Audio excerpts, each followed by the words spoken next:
Between the Two World Wars 1919 to 1939. Edward Hallett Carr. Contents.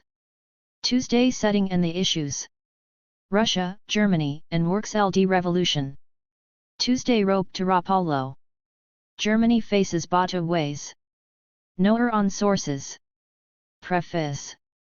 The 6 Albert Shaw Lectures on Diplomatic History delivered in the Johns Hopkins University in February and March 1951 form the 6 chapters of this volume.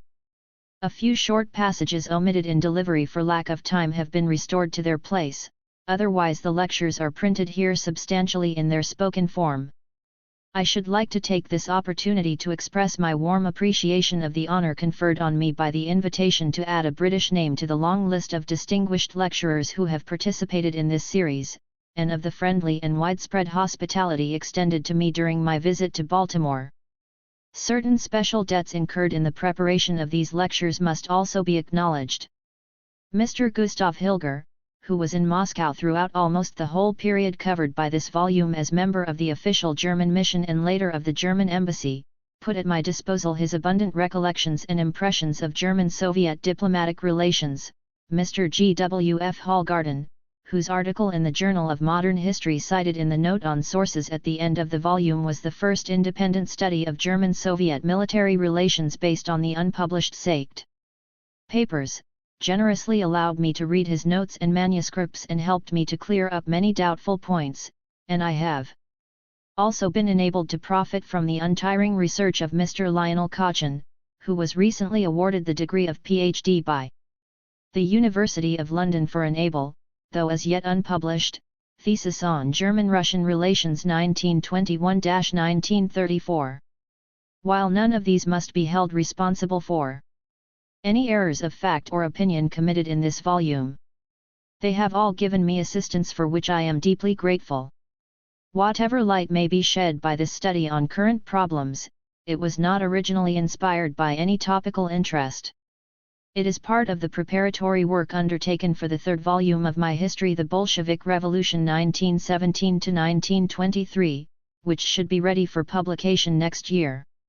Some of the material used in the latter part of Chapter 6 had already appeared in 2 articles by the author From Munich to Moscow in Soviet Studies, Volume 1, NOS 1 and 2.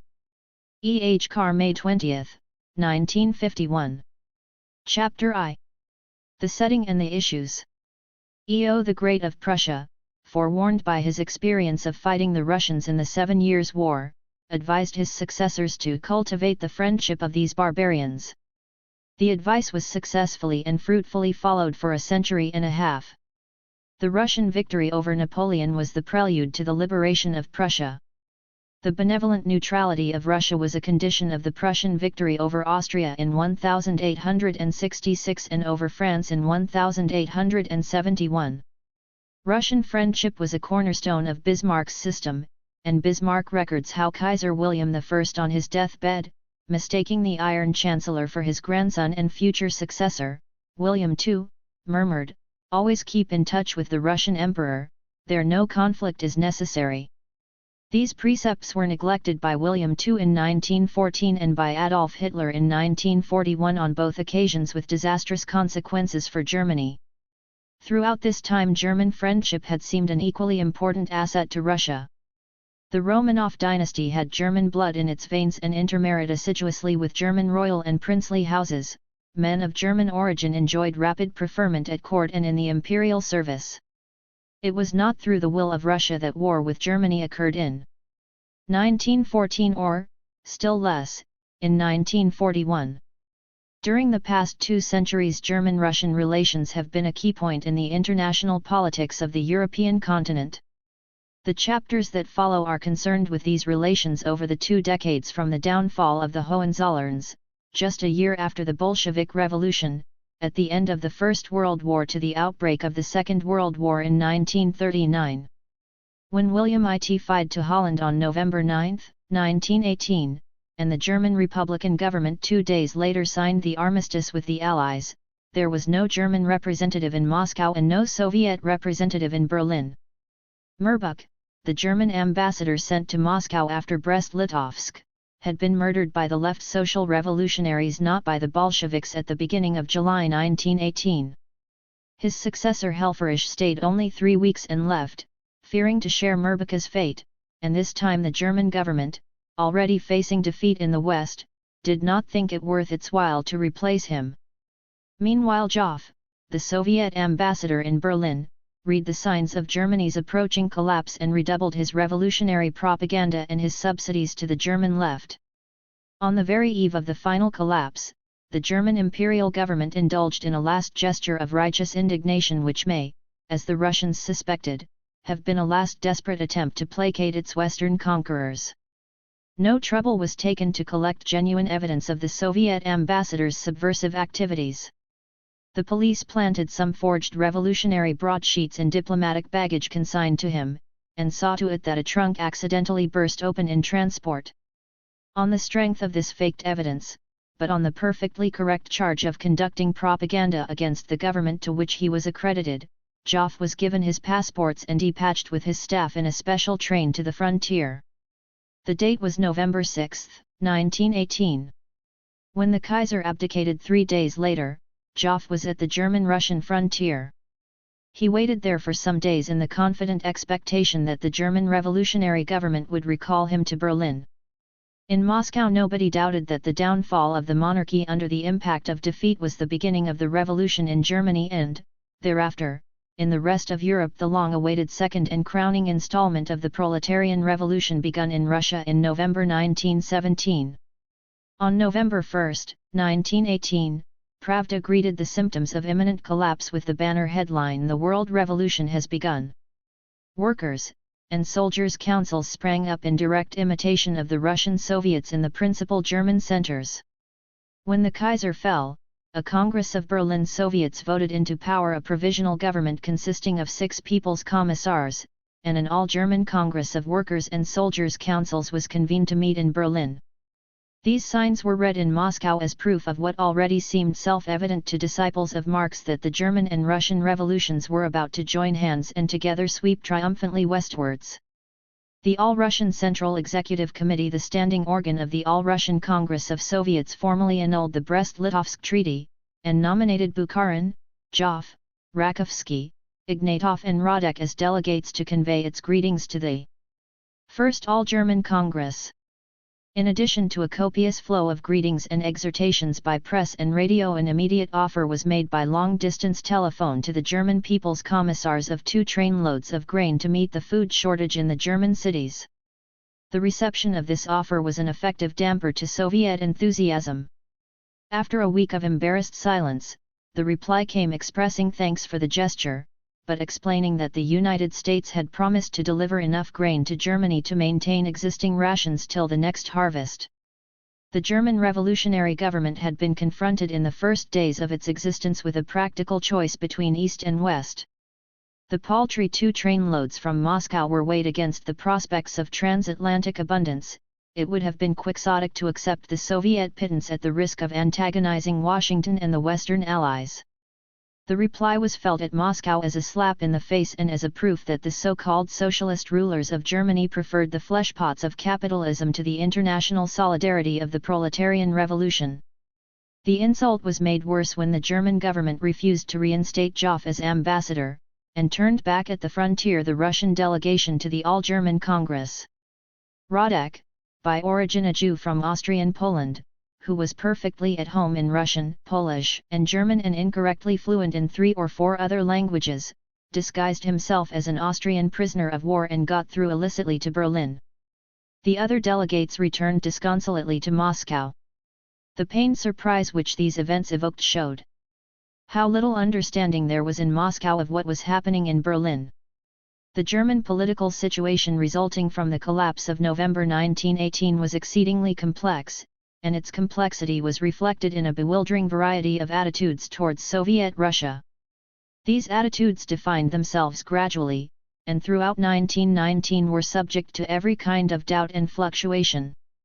But Germany's position between East and West and the enforced choice between them on current issues of policy made it impossible to leave the question in abeyance.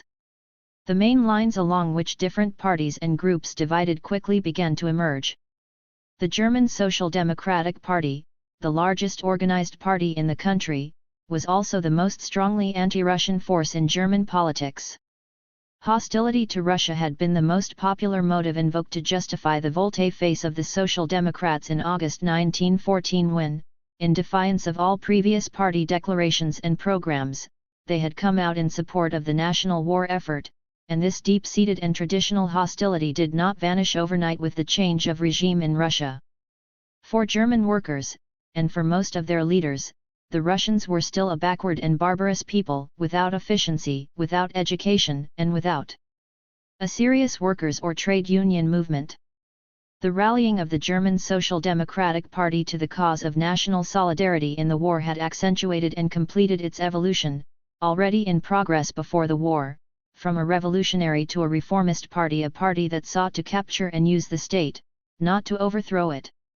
Alone among German political parties, the Social Democratic Party seemed in 1919 to have the makings of a radical or liberal party in the Western sense, and it was to the Social Democrats, once more almost alone in Germany, that the Wilsonian program of liberal democracy, national self-determination and a League of Nations as the custodian of peace made any serious appeal. The Social Democratic Party was from the first, and remained throughout the period of the Weimar Republic, consistently Western rather than Eastern in outlook. The Independent Social Democratic Party had split off from the Social Democrats in 1917 on the issue of support for the war. It comprised within its ranks a small group, composed mainly of intellectuals, which called itself the Spartakusbund and professed an actively revolutionary Marxist program. Apart from the Spartakusbund, which made itself famous for its trenchant clandestine revolutionary propaganda, the Independent Social Democrats were more pacifist than revolutionary in attitude. The mood of many German workers had been set towards revolution, while revolution seemed the way to peace. But, once the war was over, they cared more for order than revolution, and turned a ready ear to Wilsonian propaganda of peace through democracy. The Independent Social Democratic Party had derived its strength from opposition to the war, and there was now little but the past to divide its right and non-revolutionary wing from the Social Democrats. The German Council of People's Commissars was composed of 6 members, 3 Social Democrats and 3 Independent Social Democrats. It was the Independent Social Democrat Haas, who, being in charge of foreign affairs, actually communicated to Moscow the refusal to accept the proffered grain, and the Independent Social Democrat leaders, Kautsky, Hilferding, and Haas were among the bitterest and most persistent German critics of the Bolshevik regime. The Social Democratic Party and the right wing of the Independent Social Democratic Party, together with the left wing of the Catholic Center, were the only organized parties under the Weimar Republic professing an ideology which was neither Bolshevik nor German nationalist and owed something to Western inspiration and Western models. Unfortunately, these ideas were too lightly rooted in the German tradition to withstand the storms ahead. While the right wing of the Independent Social Democrats gravitated slowly back towards its original home in the Social Democratic Party, the Spartakusbund transformed itself into the German Communist Party, which held its founding congress on the last day of 1918. Its 2 outstanding leaders were Rosa Luxemburg, the main intellectual driving force of the Spartakusbund, and Karl Liebknecht, a courageous leader rather than a profound thinker, whose widespread popularity among the workers had been earned by his solitary vote against war credits in the Reichstag as early as December 1914. Between Liebknecht and Luxemburg there were certain nuances. Liebknecht wanted a mass party of workers, Luxemburg clung to the intellectual purity of the Spartakusbund. Liebknecht was fired by the Russian example and would readily have embraced the Russian alliance. Luxemburg had long ago qualified her admiration for Lenin and the Bolsheviks. The program which she drafted for the Young German Party contained no reference to the 8 Russians, and only one as an inconspicuous afterthought to the international solidarity of the workers. Rodak, who brought greetings from the Russian Communist Party and addressed the founding Congress at enormous length on the affinities between the Russian and German revolutions, was apparently heard without much enthusiasm. But these initial difficulties were soon eclipsed by a major tragedy. In the middle of January 1919, after a period of spasmodic street fighting in Berlin, Liebknecht and Luxembourg were arrested by the police and murdered by nationalist thugs while trying to escape. The inauspicious character of these beginnings dogged the whole history of the German Communist Party. During its first 2 years, it remained a small, divided and persecuted faction without any mass following or any influence on affairs. In the autumn of 1920, a formal split was brought about in the much divided Independent Social Democratic Party, and a majority of the rank and file joined the German Communist Party, giving it for the first time some claim to regard itself as a workers' party. Later, under the stress of economic disaster, its numbers grew and at certain moments it appeared to threaten the already tottering and unstable structure of the Weimar Republic. But its strength and influence were never anything like as great as was pretended by those Germans and others who used German communism as a bogey. One of the first of these was Colonel House, Woodrow Wilson's mentor, who before the end of October 1918 had already drawn the attention of Clemenceau and Lloyd George to the danger of bringing about a state of Bolshevism in Germany if the terms of the armistice are made too stiff. If vindictiveness prevails, wrote Walter Rathenau in an open letter to the victorious Allies in December 1918, then one of the formerly strongest props in the European structure will be destroyed, and the boundary of Asia will advance to the Rhine. Lloyd George himself took up the same cue in his confidential memorandum of March 26, 1919, which was designed to persuade Clemenceau of the necessity of moderation in the demands to be made on Germany in the peace treaty. "The greatest danger that I see in the present situation," he wrote, "is that Germany may throw in her lot with Bolshevism and place her resources, her brains, her vast organizing power at the disposal of the revolutionary fanatics whose dream it is to conquer the world for Bolshevism by force of arms. All this would happen if Germany goes over to the Spartakists." The fear of communism in Germany was invoked by every German statesman of the Weimar Republic who had to deal with the Western Allies, down to and including Stresemann, long before Hitler gave it the central place in Nazi propaganda. Throughout the period between the two world wars, the bogey of Bolshevism played a far more significant role in German history than anything ever achieved or attempted by the German Communist Party. The fears on which Lloyd George had played in 1919 of a coming together of Germany and Russia were well founded, and were keenly felt by all the peacemakers in Paris. But the bogey of German communism served to mask the real source from which the danger came. The sham revolution of November 1918 had put the Social Democrats into the seats of government, and had led to 10. The creation of an embryonic German Communist Party. But, behind this pretense of a violent swing to the left, it had left untouched the real foundations of the social and political order. The Hohenzollern monarchy in its last years had provided a solemn facade for the rule of the General Staff and of big industry. These two forces maintained a firm alliance, into which the East Prussian Junkers entered as a subsidiary and no longer quite independent unit. The Weimar Republic provided a different facade, less dignified but better adapted to the exigencies of the time, for the rule of the same forces. At the end of 1918 Germany lay prostrate and helpless. Her recovery would depend on the rapidity with which these two forces could regain their equilibrium and their authority. The policy of the new Germany would depend on their calculation of where their interest lay. Here, and not among the more vocal parties of the left, were the factors which would prove decisive for German-Soviet relations under the Weimar Republic. While the German armies at the front were in full retreat and disintegration, what was left of the German High Command did some quick thinking. On November 10, 1918, an agreement was made between Hindenburg and Ebert, the Social Democratic president of the Council of People's Commissars.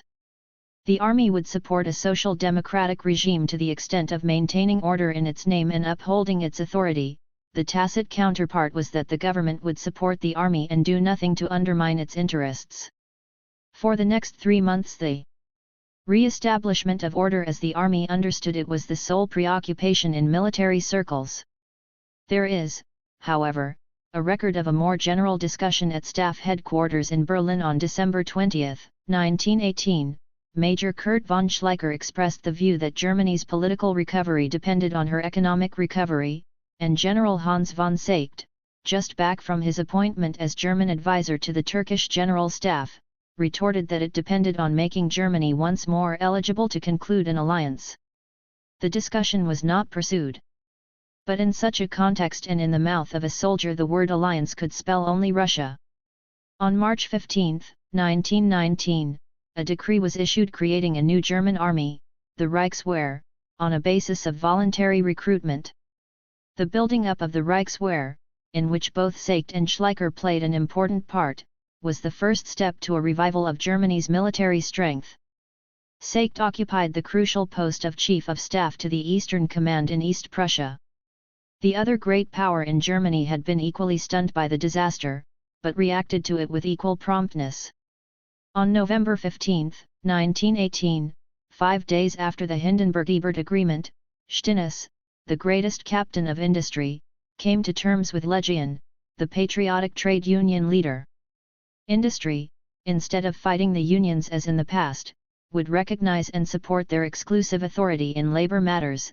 The unrecorded counterpart was that the trade unions on their part would do nothing to assail the fundamental interests of industry.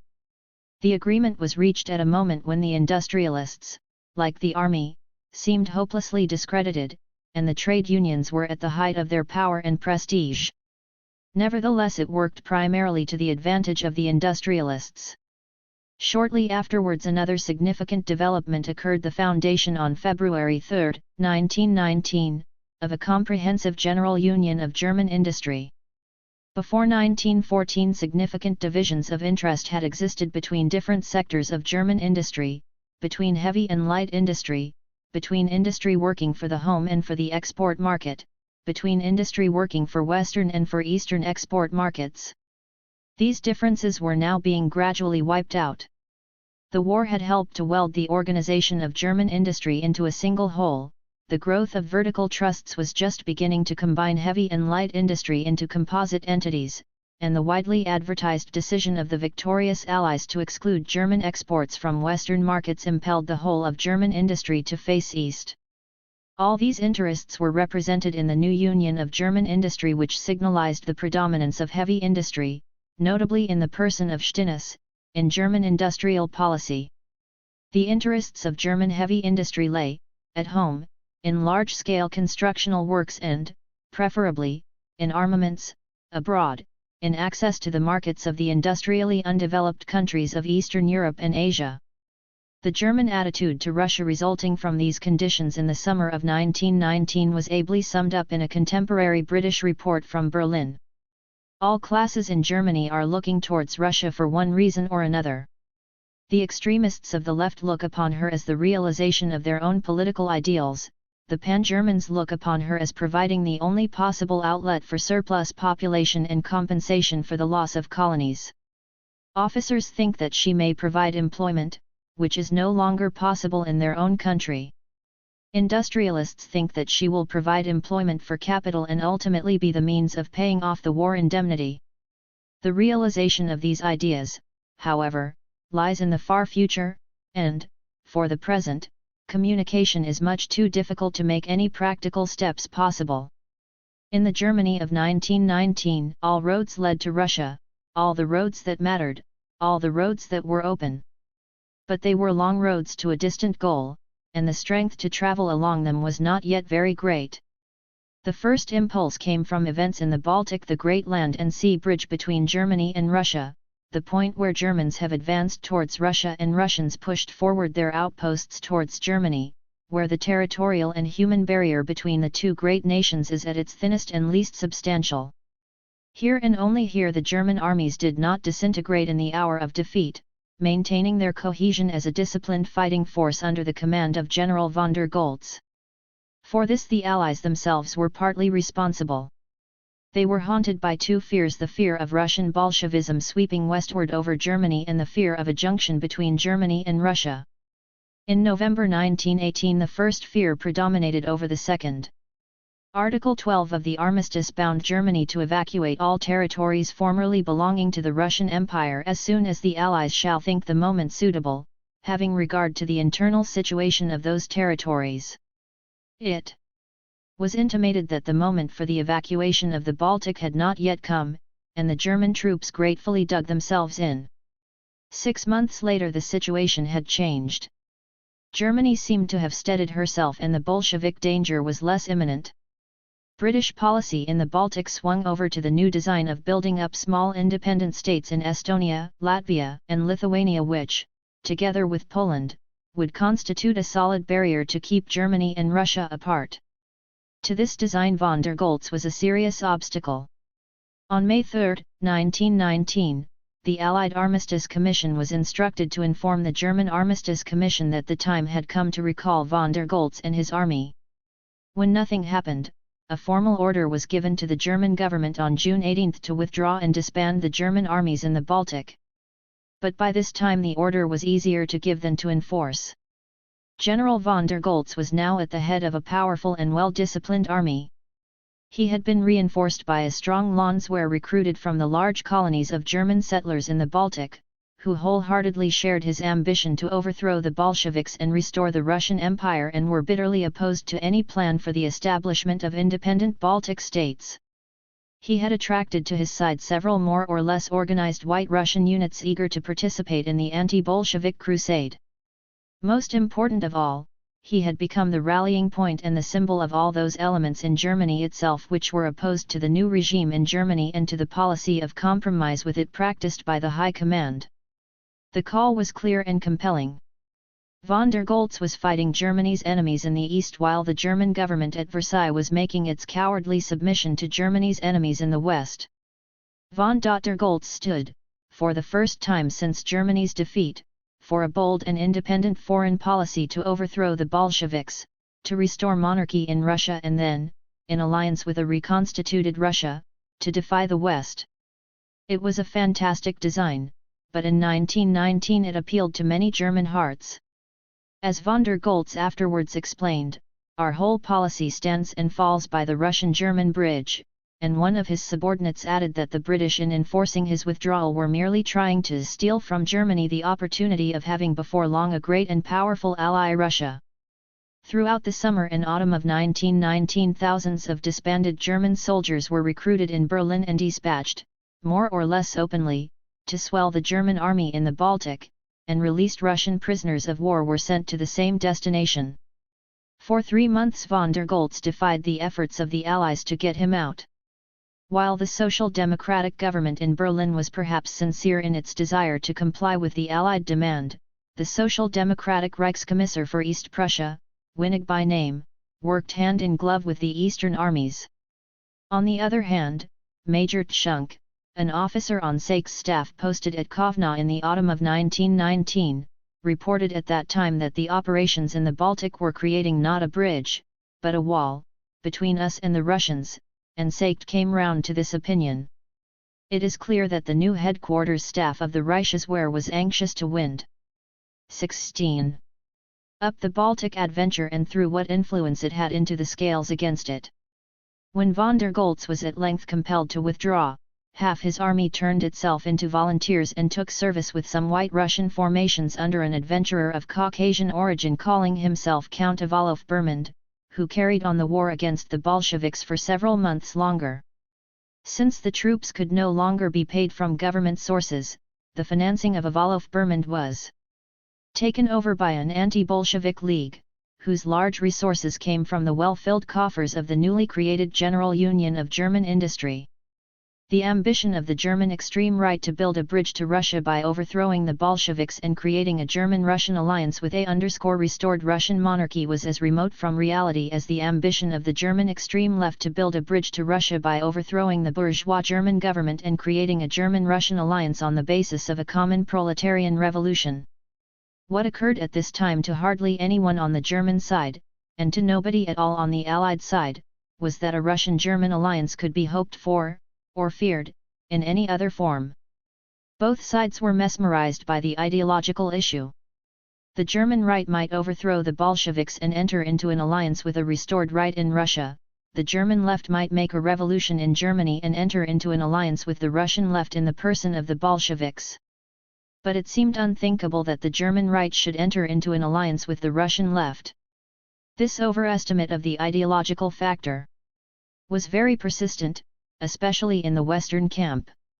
As late as 1925, with the evidence of Rapallo before his eyes, the British ambassador in Berlin still clung to the belief that prolonged cooperation between the German right and the Russian left is unthinkable.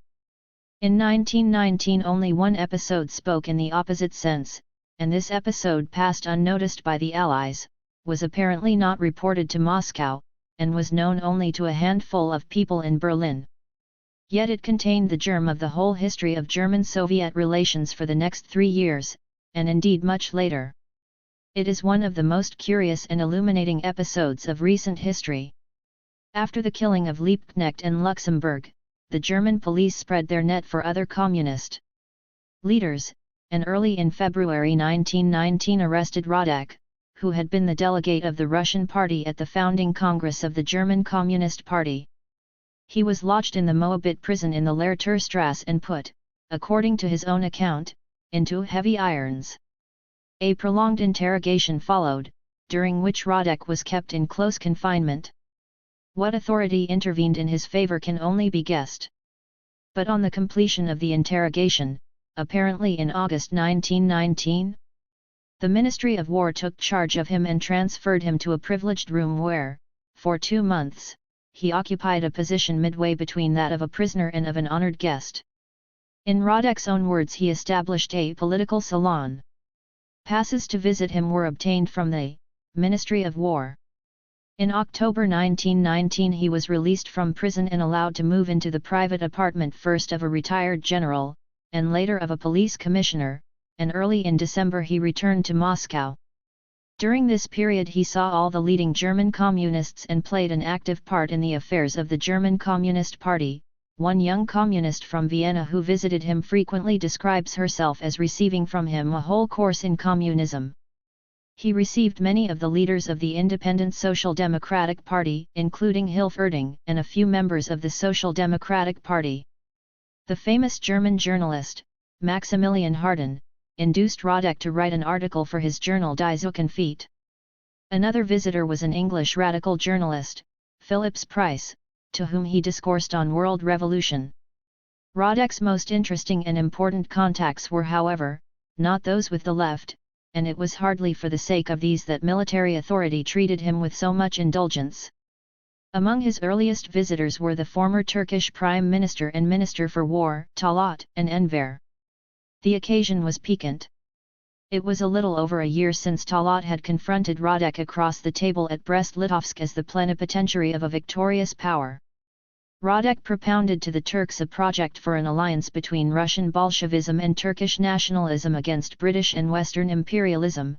The novelty and audacity of this project can be measured by reflecting how wholeheartedly the Bolsheviks were at this time committed to the encouragement of communist revolution in Turkey as well as anywhere else. Radek advised his visitors to proceed to Moscow to discuss the matter, a course which they eventually followed. Radek had, however, other military visitors. The most persistent of these was a General von Reibnitz registered trademark, a former associate of Ludendorff, from whose rabid anti-Bolshevik views, however, he now strongly dissented. He had studied Lenin, and advocated not only alliance with Soviet Russia, but a so-called peaceful revolution. Radek described him a little contemptuously as the first representative of the species known as National Bolsheviks with whom I had to deal. A more serious impression was made by the visit of Walter Rathenau, who was the son of the founder of the big German electrical combine, the AEG, and the creator in the First World War of the Raw Materials Division of the German Ministry of War, the counterpart and forerunner of the British and French Ministries of Munitions. His Jewish race, his keen and inquisitive mind and his unstable temperament made him a non-typical representative whether of German industry or of German bureaucracy, but he had his foot in both these camps. Radek not unfairly detected in him a great abstract intelligence, an absence of any intuition, and a morbid vanity. Though the open letter to the Allies already quoted expressed a genuine horror of Bolshevism, the Russian Revolution had a strong intellectual fascination for Rathenau. As early as April 1919 he sent a reliable young man to Russia to gather information about Lenin's system, and he was a prime mover in the setting up at the beginning of 1920 by a small group of industrialists of a study commission for Russia.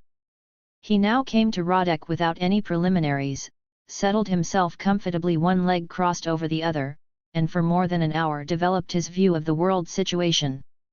He admitted that there could be no return to capitalism and claimed to have propounded in his writings a constructive socialism, the first scientific step in advance of Marx, who had given only a theory of destruction. The workers might destroy, but for construction the leadership of the spiritual aristocracy would be required. There would be no revolution in Germany for long years, since the German worker was a Philistine. Reverting to Russia, Rathenau added, "Probably in a few years' time I shall come to you as a technician and you will receive me in silken garments." Radek deprecated the idea that Bolsheviks would ever wear silken garments. But the pregnant offer of the services of German technicians started new trains of thought. The habit of looking east had set in fast among German industrialists. After Radek left the prison in October, the stream of visitors continued. He saw the leaders of the German Communist Party, Paul Levi and Clara Zetkin, who had feared to compromise themselves by visiting him in the prison. Rathenau came again, bringing with him Felix Deutsch, the general manager of AEG.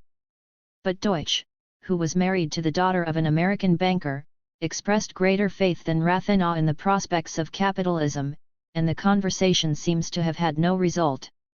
Among Radek's new visitors two were of special importance. Colonel Max Bauer, Ludendorff's former chief of Intelli. Gents, looked forward to the seizure of power in Germany by the right, or specifically by the army, but not until the workers are disillusioned with bourgeois democracy and come to the conclusion that a dictatorship of labor is possible in Germany only by agreement between the working class and the officer class. Radek records, "He gave me to understand that on this basis the officers might strike a bargain with the Communist Party and with Soviet Russia. They understand that we cannot be conquered and that we are Germany's allies in the struggle with the Entente."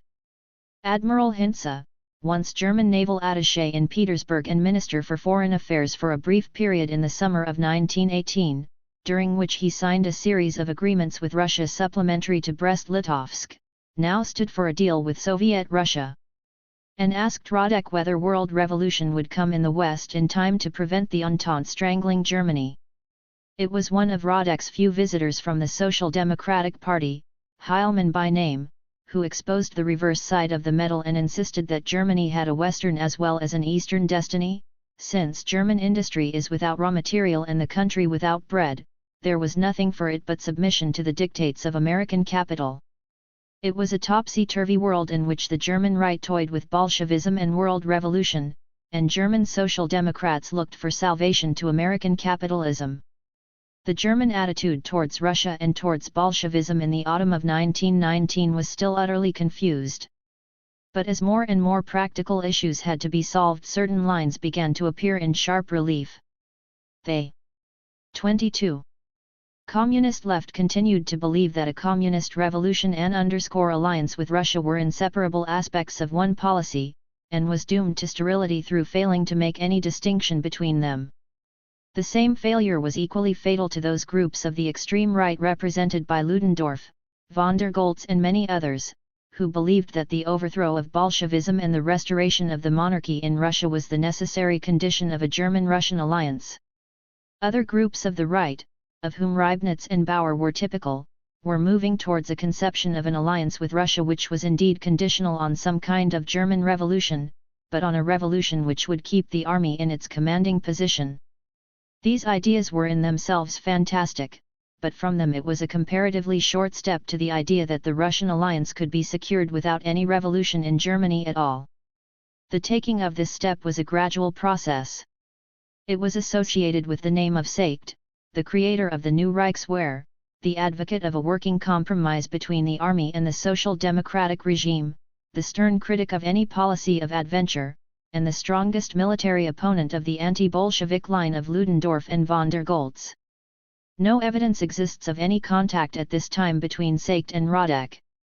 But Seicht, as a friend and associate of Enver in his Turkish days, may well have been cognizant of Enver's conversation with Radek, and Radek specifically records that Enver was the first to explain to German military men that Soviet Russia is a new and growing world power with which they must count if they really want to fight against the Entente.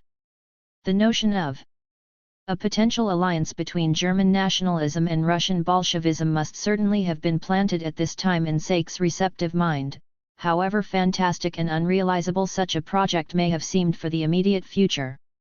Since an understanding with Russia remained a permanent aim of German policy, he wrote to a military colleague shortly afterwards, it was inappropriate to antagonize Russia's masters. It was a significant moment when in November 1919 he was appointed head of the so-called Truppenamt in the German Ministry of War, the camouflaged form of the General Staff which had been prohibited by the Versailles Treaty. For the next 4 years German policy towards Russia was to be the policy of Seyck. On the Russian side the picture at this time is far simpler. Exactly how far Radek went in his conversations with his German visitors is not known. But his conclusion was clearly and unequivocally recorded in a pamphlet written before his departure from Germany at the beginning of December 1919.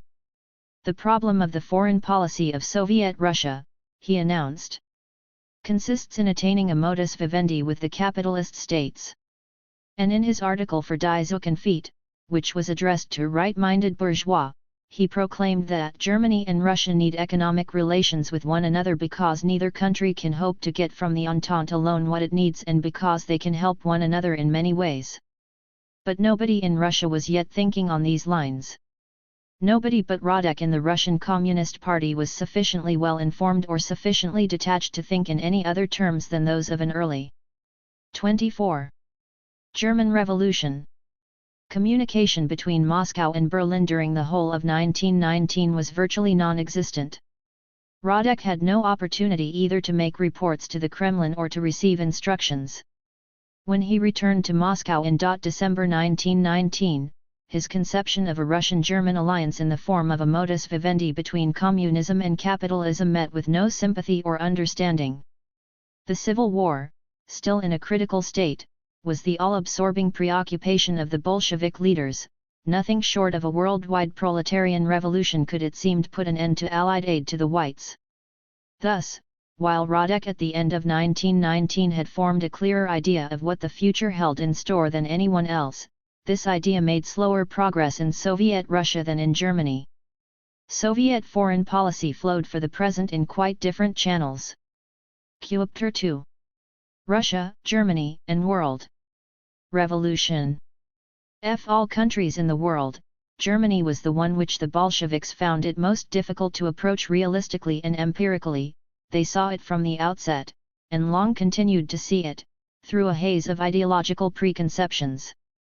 Germany was, from the Marxist standpoint, the most advanced capitalist country, most advanced, not only in efficiency, but in organization and structure. It was the country where industrial capital was concentrated in the fewest hands. Hilf Erding, the leading economic thinker among the German Social Democrats, had written before the war that it would suffice to take over the 6 largest Berlin banks in order to control the whole of German industry. It was the country where the planned direction of the economy had made the smoothest and most rapid strides in the First World War. Germany was, therefore, the country most surely ripe for a socialist revolution. It seemed almost a freak that this revolution should have broken out first in backward Russia. After the October Revolution had taken place, Lenin insisted more strongly than ever that the European Revolution, and more specifically the German Revolution, could be only just round the corner. He refused. 25. 26. To believe that it could be delayed for more than a few weeks or months, or that the Russian Revolution could long survive without it. The Bolshevik regime almost went under at the beginning of 1918 by staking everything at Brest-Litovsk on the conviction that the German Revolution was imminent. Bolshevik jubilation when the German Revolution actually started in November 1918 has already been described.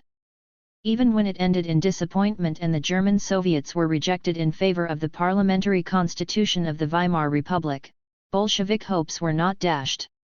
The events of November 1918 were diagnosed in retrospect as the German February Revolution, which had overthrown the Kaiser just as the Russian February Revolution had overthrown the Tsar. The German October Revolution could not now be far behind.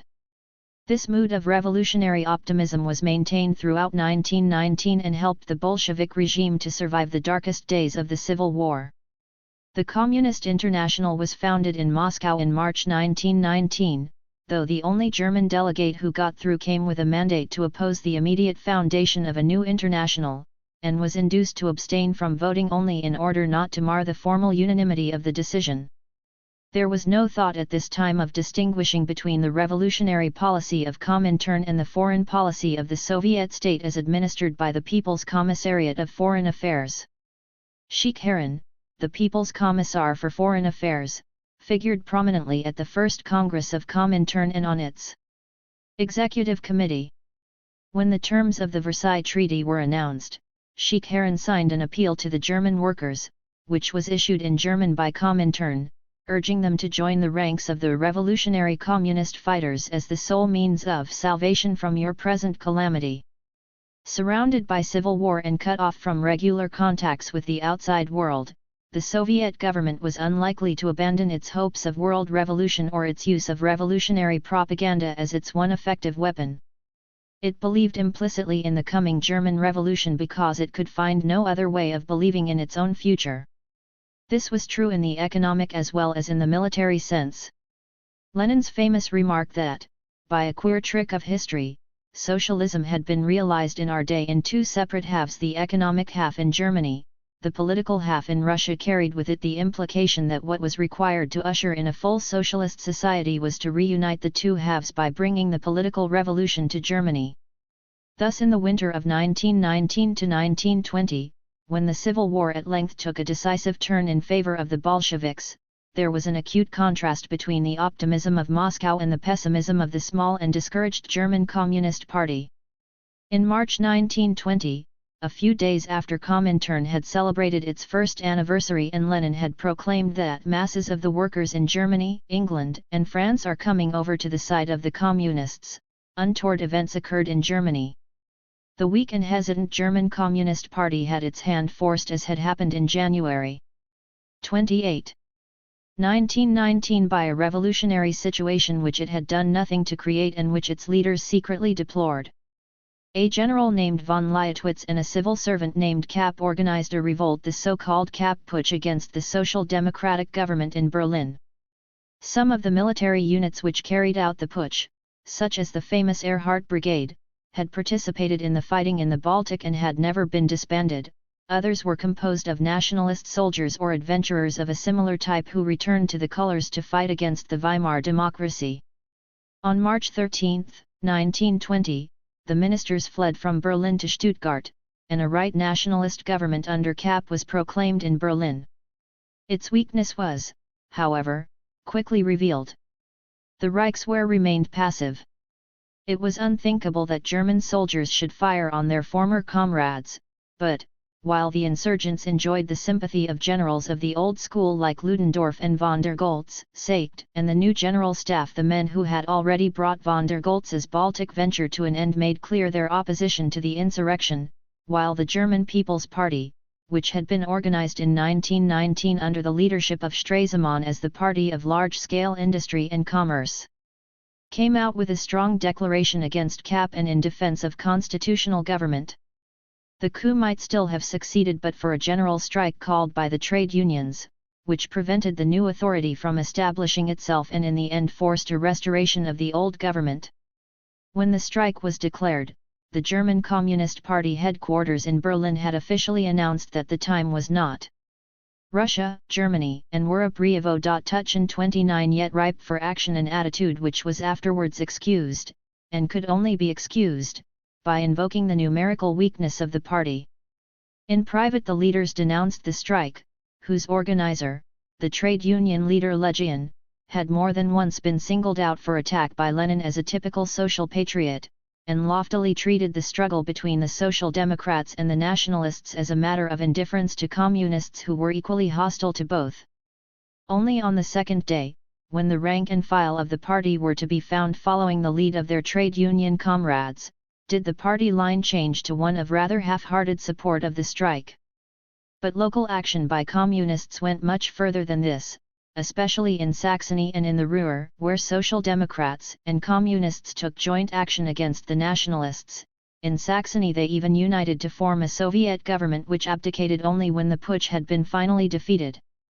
But, once the danger was over, the will of the left parties failed them. A coalition government with the center was once more formed. The real victors of March 1920 were the Reichswehr, and the reprisals which followed fell not so much on the authors of the putsch as on the workers who had come out against it. The victory of the Reichswehr was crowned by the appointment of Seicht, hitherto head of the Truppenamt, as its commander-in-chief. Chief of the Army Command was his official title. The Kapp Putsch was a significant landmark, and several instructive lessons could be drawn from it. The weakness of the German Communist Party was plainly demonstrated, and its members shown as hesitating. 30.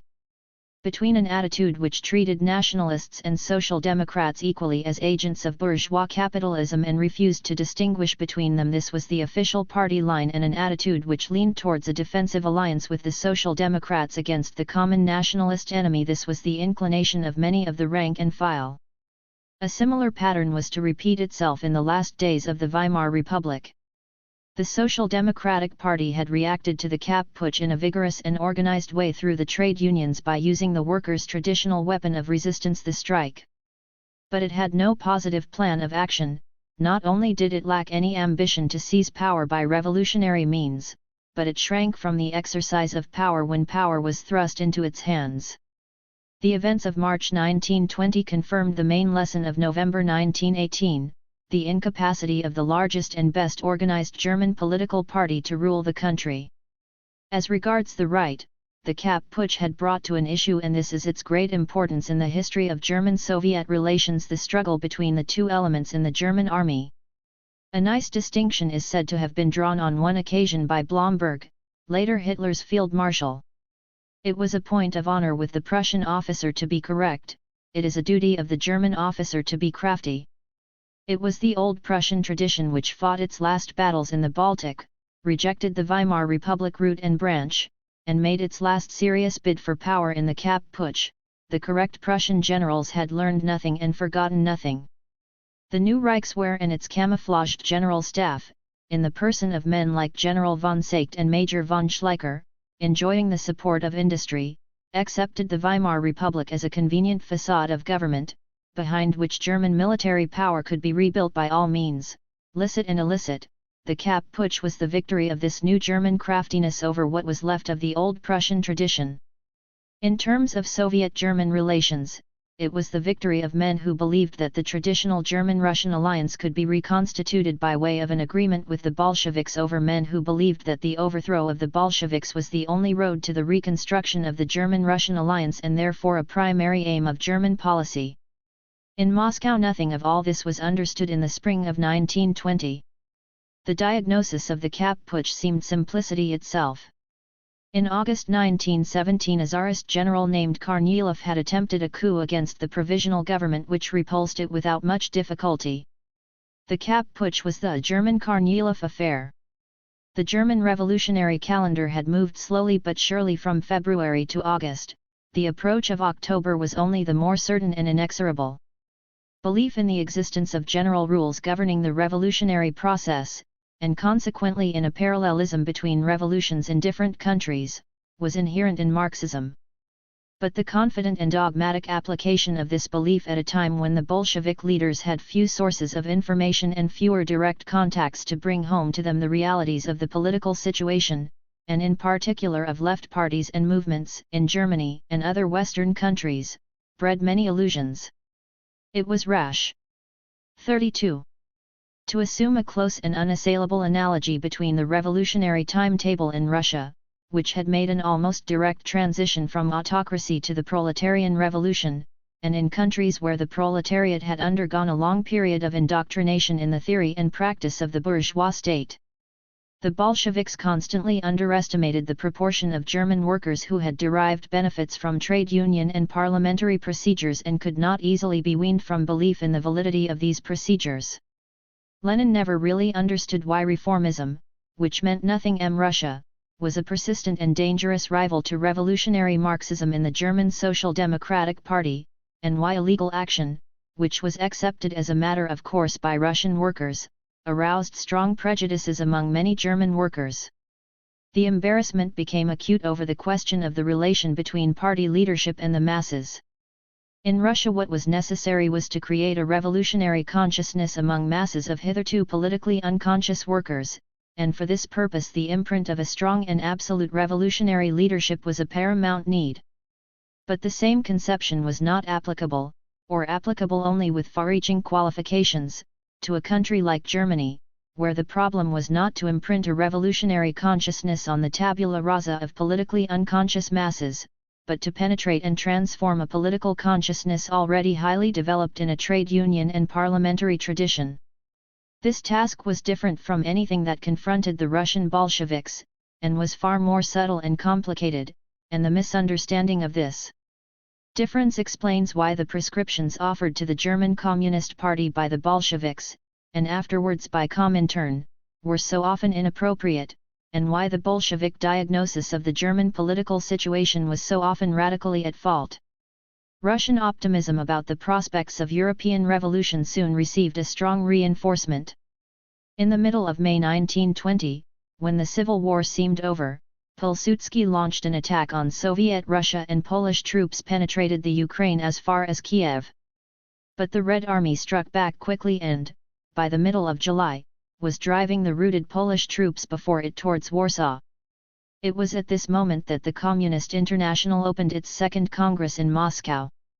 A large map of Europe hung in the Congress Hall, and on it were marked day by day the advances made by the Red Army in its triumphant march to the west. Faith in the impending German and European revolution seemed just about to be justified. Many in Western Europe as well as in Moscow believed that Poland's doom was sealed and that the revolution would flow on westwards over Germany. But in August, when the Congress had already dispersed, a sudden reversal occurred in the fortunes of war. The Red Army sustained a dramatic defeat before Warsaw, and retired as rapidly as it had advanced. The retreat continued into Russian territory, where an armistice was accepted in October. Revolutionary ardor cooled, and was succeeded in Moscow by a mood of sober reflection. It would be an anachronism to speak at this time of any divergence between the revolutionary and the national aspects of Russian policy, between the aims and purposes 34. Of Comintern and those of Narkomindel. But the Polish War of the summer of 1920 had a profound effect, direct and indirect, on German-Russian relations. In those relations Poland had always been a sensitive spot. For a century and a half after the first partition of Poland, the Polish question had remained acute with an intermittent threat of intervention from Western Europe on behalf of the Poles, and, as long as this continued, a common German-Russian interest in the suppression of Polish liberties and in the exclusion of the Western powers from Eastern Europe held Germany and Russia together. But, after the failure of the last great Polish insurrection in 1863, the Polish question ceased to exist, and seemed to have been erased from the public consciousness of Europe, and the removal of this threat was one of the factors which, after Bismarck's downfall, allowed Germany and Russia to drift apart.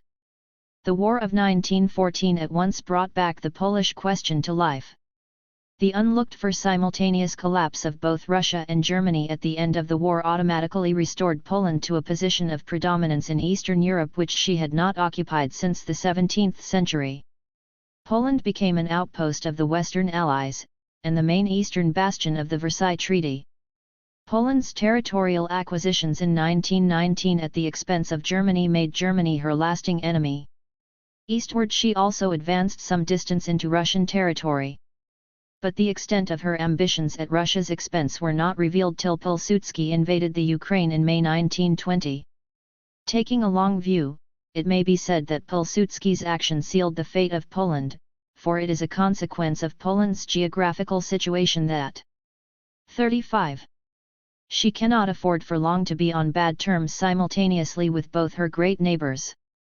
The Polish offensive against Soviet Russia in May 1920 did not kindle any very lively German interest in the war. But when the Red Army unexpectedly struck back and, early in July, began a triumphant march into Poland, excitement in Germany became intense. Germany's principal enemy in the east was in mortal danger. The overthrow of the eastern bastion of Versailles at the hands of Russia seemed imminent. The Allied powers drew the same conclusion, and hastily organized the dispatch of aid to Poland in the form of military advisors and supplies of munitions. Germany replied with a declaration of neutrality which involved a ban on the transit of munitions through Germany to Poland. In the Free City of Danzig, formerly German and now under Allied administration, the German dockers went on strike and refused to handle munitions shipped to Poland through that port.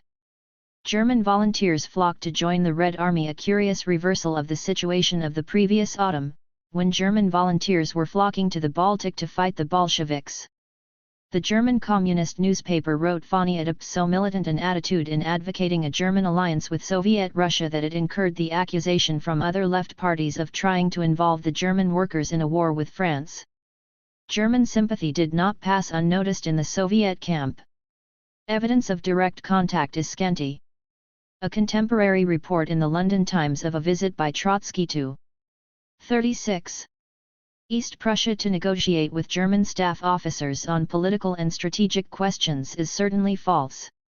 But there is what appears to be an authentic story of a meeting at Soldau, just inside the East Prussian frontier, between officers and commissars of the Red Army and German nationalists, at which the Russians boasted that the Red Army would liberate West Prussia, ceded to Poland by the Versailles Treaty, and restore it to the German fatherland. According to Pilsudski's memoirs, the Soviet Fourth Army was so eager to press forward to the Polish corridor that it lost contact with the other Soviet armies and thus opened a path for Pilsudski's triumphant counter-offensive in front of Warsaw. He quotes the quip of a French officer that the Soviet Fourth Army was fighting against the Versailles Treaty rather than against Poland. A curious document of this period is a letter from Enver to Seykt written from Moscow in ungrammatical German on August 26, 1920. Enver reports that he has just seen Trotsky's really important aide, and continues.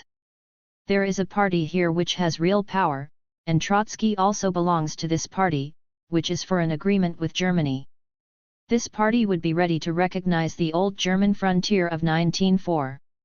And they see only one way out of the present world chaos, that is cooperation with Germany and Turkey. In order to strengthen the position of this party and to win the whole Soviet government for the cause, would it not be possible to give unofficial help, and if possible sell arms? I think it important that you should come to an understanding with their representatives in order that Germany's position also should be clear and certain.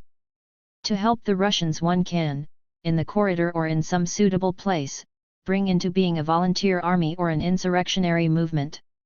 Russia, Germany, and Word P. Revolution 37. If these recommendations could not be put into execution, it may be surmised that the spirit in which they were offered, and Enver's report of opinion in influential circles in Moscow, helped to confirm designs that were already shaping themselves in Seyk's mind. The proposal to recognize the old German frontier of 1914, i.e. to support the return to Germany of German territory ceded to Poland under the Versailles Treaty, was not likely to fail of its intended effect. It was inherent in the situation that a bargain could be struck, and could only be struck, at the expense of Poland. The Polish War had other less direct, but perhaps not less important, repercussions on German-Soviet relations. It brought home to German military leaders for the first time the power of the Red Army as a fighting force and the magnitude of the achievement represented in the creation of that army.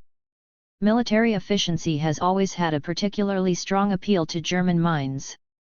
Max Bauer, Radek's visitor in the autumn of 1919, wrote of Trotsky in his memoirs as a born military organizer and leader, and added, how he built up a new army out of nothing in the midst of severe battles and then organized and trained this army is absolutely Napoleonic. And General Hoffmann in his memoirs passes the same verdict. Even from a purely military standpoint, one is astonished that it was possible for the newly recruited Red troops to crush the forces, at times still strong, of the White generals and to eliminate them entirely. On the Soviet side, the war against Poland made a patriotic 38. Appeal to countless numbers of the former aristocracy and bourgeoisie and helped bring about a qualified reconciliation between them and the new regime. The Civil War had already rallied thousands of former Tsarist officers to the Red Army, more and more now flocked to the colors to fight the Polish invaders. Brusilov, the former Tsarist commander-in-chief, at their head, a British Labour delegation, visiting Russia in the early days of the Polish War, reported the birth and growth of a new patriotism. Even Zinoviev, the president of Comintern and an enthusiastic protagonist of World Revolution, noted that the war is becoming national, and declared that we communists must be at the head of this national movement which will gain the support of the entire population and is growing daily stronger. This new leitmotif of national patriotism became after 1920 a permanent ingredient in Soviet foreign policy. The bleak winter of 1920 to 1921 finally brought about a change in the attitude of the Bolshevik leaders on many things, world revolution and foreign policy among them. The situation in Russia took an unfavorable turn for the Soviet government. The civil war had been won. Wrangel, the last of the white generals, had capitulated in November. But the peasants, increasingly restive at the constant requisitioning of their grain, broke out in open revolt in more than one province and were everywhere threatening to withhold supplies from the hungry towns. Early in March a serious mutiny occurred in Kronstadt, the fortress at the mouth of the Neva, a few miles from Petrograd, and was quelled with some difficulty. At the Congress of the Russian Communist Party in the middle of March 1921. Russia, Germany, and Europe Revolution 39. Lenin introduced the measures afterwards known as NEP or the New Economic Policy.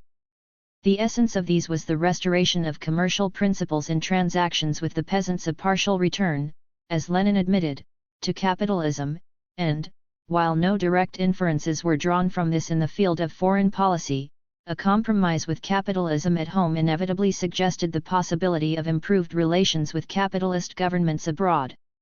A more conspicuous landmark in this change of front was the conclusion at the same moment on March 16, 1921 of the first major international agreement with a capitalist power, the trade agreement with Great Britain, carrying with it the de facto recognition by Great Britain of the Soviet government. This agreement quickly found imitators. It could hardly fail to stimulate the development of normal relations between Soviet Russia and the capitalist countries, and to relegate international revolution to the background as an element of Soviet diplomacy. These changes were bound to be reflected sooner or later in the Soviet attitude to German-Soviet relations. The defeat of the Red Army in Poland interrupted in the autumn of 1920 the incipient German-Soviet rapprochement. The victories of the summer seemed in retrospect like a flash of lightning illuminating a prospect which was now once more shrouded in gloom. But this momentary vision of active collaboration between the two great anti-Versailles powers remained and did its work. Lenin, looking back 2 months later on these events, recalled that everyone in Germany, even the blackest reactionaries and monarchists, said that the Bolsheviks would save us, when they saw the Versailles peace splitting at Hallett. 40. Seems, and he noted the presence in Germany of an unnatural bloc of Black Hundreds and Bolsheviks. It was at the All-Russian Congress of Soviets in December 1920 that Lenin for the first time publicly discussed the question of Soviet-German relations in a context other than that of world revolution. Having called Germany the most advanced country with the exception of America, he went on. This country, bound by the Versailles Treaty, lives in conditions which do not allow it to exist. And in this position Germany is naturally pushed into alliance with Russia. When the Russian armies were approaching Warsaw, all Germany was in a ferment. Alliance with Russia for a country which is strangled, which has the possibility to set in motion gigantic productive forces, all this helped to create political confusion in Germany. The German Black Hundreds were marching in sympathy with the Russian Bolsheviks and the Spartakists. Our foreign policy, so long as we are alone and the capitalist world is strong, consists in our being obliged to utilize disagreements. Our existence depends, first, on the existence of a radical split in the camp of the imperialist powers and, secondly, on the fact that the victory of the Entente and the Versailles Peace have thrown the vast majority of German nations into a position where they cannot live. The German bourgeois government madly hates the Bolsheviks, but the interests of the international situation are pushing it towards peace with Soviet Russia against its own will. Thus, 3 months before the introduction of NEP and the conclusion of the Anglo-Soviet trade agreement, Lenin had hinted in no uncertain terms at the willingness of the Soviet government to receive German overtures if such should be made. The first step had been taken on the road that led to Rapallo. There were, however, still obstacles to be overcome. The Soviet government had never had any objection of Prin. Russia, Germany, and Word Periovo. 41. Sipil to enlisting the cooperation of one capitalist country or group of countries against another. Early in 1918, at the time of Brest-Litovsk, a tentative inquiry had been made about the possibility of securing Allied assistance to continue the war against Germany. Later in the year, an equally tentative project was mooted to invite German troops into North Russia in order to drive out the Allied forces just landed at Murmansk and Archangel. This expedient of driving a wedge between the capitalist powers and seeking the alliance of one against another was now to become a permanent element in Soviet foreign policy. Yet it was not without its embarrassments. Germany had always occupied a unique place in the Bolshevik scheme of world revolution. It was in Germany that the proletarian revolution had always seemed most imminent and most essential. Soviet policy at this time was far from having achieved the monolithic character attributed to it a later period. Any turn of policy which threatened to interfere with the established program of world revolution was likely to be strongly resisted in Comintern circles, and the voice of Zinoviev still commanded a large following in the party.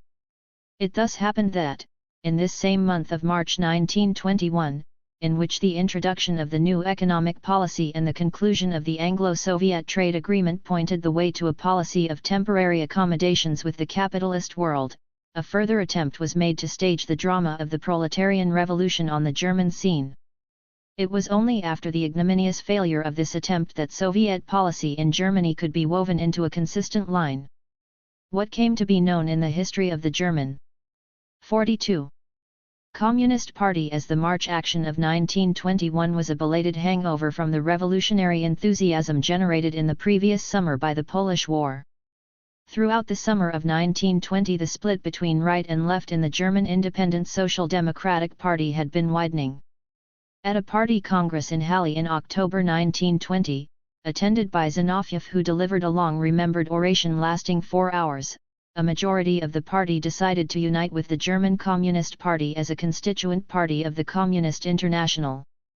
This decision at once swelled the members of the German Communist Party from a meager 50,000 to the respectable figure of 350,000, but the mass infusion of new members rather abruptly changed its character. Hitherto, under the leadership of Paul Levi, a highly cultivated intellectual and a disciple of Rosa Luxemburg, it had carried on the tradition of the Spartakusbund. It remained a center of intellectual activity and propaganda and looked skeptically at the prospect of immediate revolutionary action. Now it suddenly became a mass party composed predominantly of workers who were unconcerned with the refinements of theory and called for a forward policy. This new demand had the sympathy of Zinoviev, who felt himself mainly responsible for the enlargement of the party. But it was opposed by Radek, who, as representative of Comintern in Germany, shared Levi's skepticism about German revolutionary prospects and had other ideas about what should be the German policy of the Kremlin. In January 1921, the Central Committee of the German Communist Party, under Levi's leadership and with Radek's active support, put out an open letter to all German parties of the Rusra, Germany, and Word P. Revolution 43. Left and to the German trade unions, appealing to them to join with the German Communist Party in a common campaign for 3 objects: to improve the lot of the workers by raising wages and controlling prices, to dissolve illegal military formations of the bourgeoisie and to create organs of proletarian self-defense, and to establish commercial and diplomatic relations with Soviet Russia. This was not a revolutionary program and pointed to the creation of what afterwards came to be called a united front with parties and organizations which had recently been denounced as traitors to the proletarian cause. Lenin's approval was secured for the open letter against the opposition of Zinoviev and Bukharin. But, when it fell completely flat and evoked no response in Germany itself, it had the result of discrediting Levi and encouraging those elements in the German Communist Party which were impatient of Levi's caution and restraint. Levi's fall came, however, on another and extraneous issue. Attending a crucial congress of the Italian party at Leghorn, he took a line opposed to that of the official delegates of Comintern, who denounced his action as a breach of discipline and put forward a demand for a vote of censure against him from the Central Committee of the German Party. Levi had by this time many enemies in the Central Committee. The vote was carried by a narrow majority, and he and 4 of his immediate supporters resigned. The vote was generally interpreted in the party as a vote for a more active policy. On March 4, 1921, the day after the vote, the Central Committee issued an appeal to the German workers to demonstrate in favor of the overthrow of the German bourgeois government. 44. At this moment Bela Kun, once the head of the short-lived Hungarian Soviet government, arrived in Berlin from Moscow as delegate of Comintern with instructions from Zinoviev to galvanize the German party into action. This was in accordance with the line which Zinoviev had taken during the past 2 or 3 months. But it may well be, as was afterwards said, that the Kronstadt mutiny and other difficulties at home made Zinoviev particularly insistent on the urgency of creating a diversion in Germany. Bela Kun talked not only to the Central Committee of the German Party but also to Levi and Clara Zetkin, who had just resigned from it. According to Levi, he declared that the party must act and, if necessary, create the provocation for action. In the recriminations which broke out after the failure of the rising, scapegoats had to be found. Many later accounts give the impression of a coup planned in Moscow to suit Russian ends and dictated to a reluctant German Communist Party. 2 months after the rising, a German communist speaking at a trade union congress in Moscow alleged that the German communists let themselves be shot and thrown into prison because they were rendering aid to the Russian proletariat. This picture is somewhat overdrawn. What can fairly be said is that Zinoviev, as president of Comintern, had for some months, against the opposition of Radek, been supporting that section of the German Communist Party which was impatient for action, that Lenin and Trotsky at this time were too much preoccupied with the internal crisis to give any serious attention to German affairs, and that Zinoviev seized the moment of the Kronstadt mutiny to send Bela Kun to Berlin to press his views. Since this coincided, Russia, Germany, and were at Revolution 45. With Levi's resignation, which had given a preponderance of power in the German Central Committee to the activists, Zinoviev's recommendations found a ready, even eager, hearing. But to describe the German March rising as a considered act of Russian policy carried through a docile German Communist Party is to read back into 1921, a situation which existed only at a much later period. The precise course of events which led to the rising is also controversial. Towards the middle of March, disorders broke out in the Mansfeld mining area of central Germany. The miners had a reputation of turbulence and many of them were communists. Whether the disorders were spontaneous, or were started at the prompting of the Central Committee of the party or of some of its members, has never been clearly established. On March 16, 1921, the Reichswehr moved into the area in force and suppressed the disorders with considerable brutality, carrying out executions and arrests on a large scale. This was taken as the provocation for which the party had been waiting. On the following day, the Central Committee of the German Communist Party proclaimed an insurrection against the government and called on the workers to take up arms. The organization was mediocre. Desultory clashes between workers and police or Reichswehr occurred in many places. Only in central Germany, where the trouble had begun, was there any serious fighting. A week later, when the rising had begun to fizzle out, the Central Committee announced a general strike. But this only aggravated the disaster, leading communist strikers into fights not only with the police but with the mass of workers who preferred to stick to their jobs. On March 31, when 46. The defeat of the Communists was complete with many casualties and thousands of arrests, the Central Committee called off the whole action. The collapse of the March rising represented the German angle of the broad change of front in Moscow signalized by the 2 other major events of March 1921, the introduction of NEP and the conclusion of the Anglo-Soviet trade agreement. The positive drive towards a temporary accommodation with the capitalist world was accentuated by a new pessimism about the prospects of the European Revolution. The attempt of the German Communist Party to take the offensive and carry the day by a frontal attack on the German bourgeois government had ended disastrously and ignominiously, and, where the relatively large and powerful German party had failed, no communist party in any other country was likely to succeed. The importance of the lessons to be drawn from the March rising was indicated by the length of the discussions devoted to the subject at the Third Congress of Comintern, which met in Moscow in June 1921. Whatever share of responsibility for the rising had been borne by Comintern in general, or Zinoviev in particular, was quietly ignored. The fact that Radek was chosen to make the official report of the subject was significant of the line to be adopted. While the March Rising was perfunctorily described as a step forward, it was treated as a defensive measure forced on the party by the provocative action of the Reichswehr. The party was blamed for not having sufficiently emphasized its defensive character and for having supposed that the moment was ripe for a revolutionary offensive. The atmosphere of the Congress Russia, Germany, and Word P. Revolution 47 reflected none of the triumphant enthusiasm of the Second Congress a year earlier. Trotsky and Lenin both frankly registered the change of situation and mood. Now for the first time we see and feel that we are not so immediately near to the goal, to the conquest of power, to the world revolution. In 1919 we said to ourselves, it is a question of months. Now we say, it is perhaps a question of years. And Lenin added, it is plain at a glance that, after the conclusion of the peace, however bad that was, we did not succeed in provoking a revolution in the capitalist countries. What is essential now is a fundamental preparation of the revolution and a study of its concrete development in the principal capitalist countries. The first practical consequence of this pessimistic diagnosis was the need to win over the masses. It was no longer sufficient for communist parties to wrap themselves in a mantle of doctrinal purity, they must participate actively as missionaries of communism in all workers' organizations.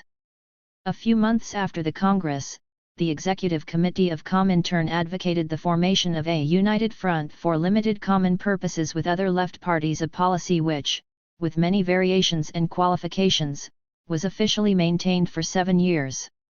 The second consequence was more delicate.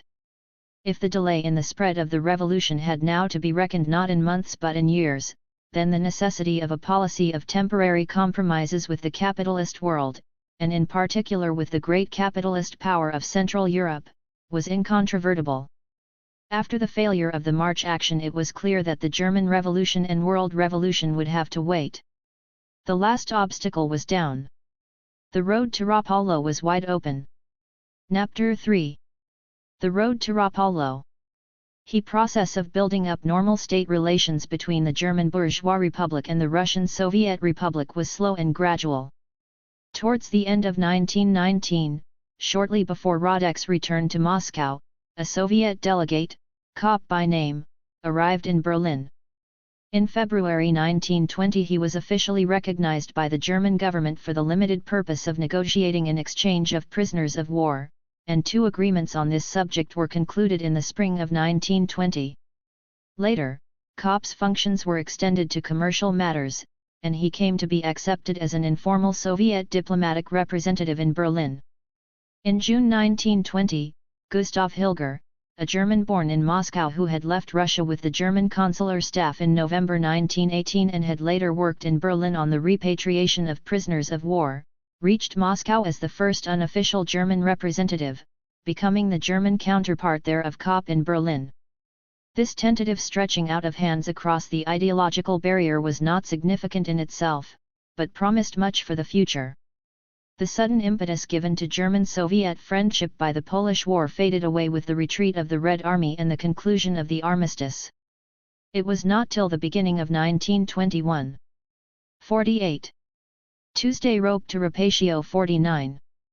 When most Germans became convinced for the first time that the Soviet regime in Russia had come to last, when the lessons of the Polish War had been slowly digested, and when thoughts on the Russian side were beginning to revolve round concepts less far-reaching than world revolution, that the negotiations which led to the Rapallo Treaty were first seriously taken in hand.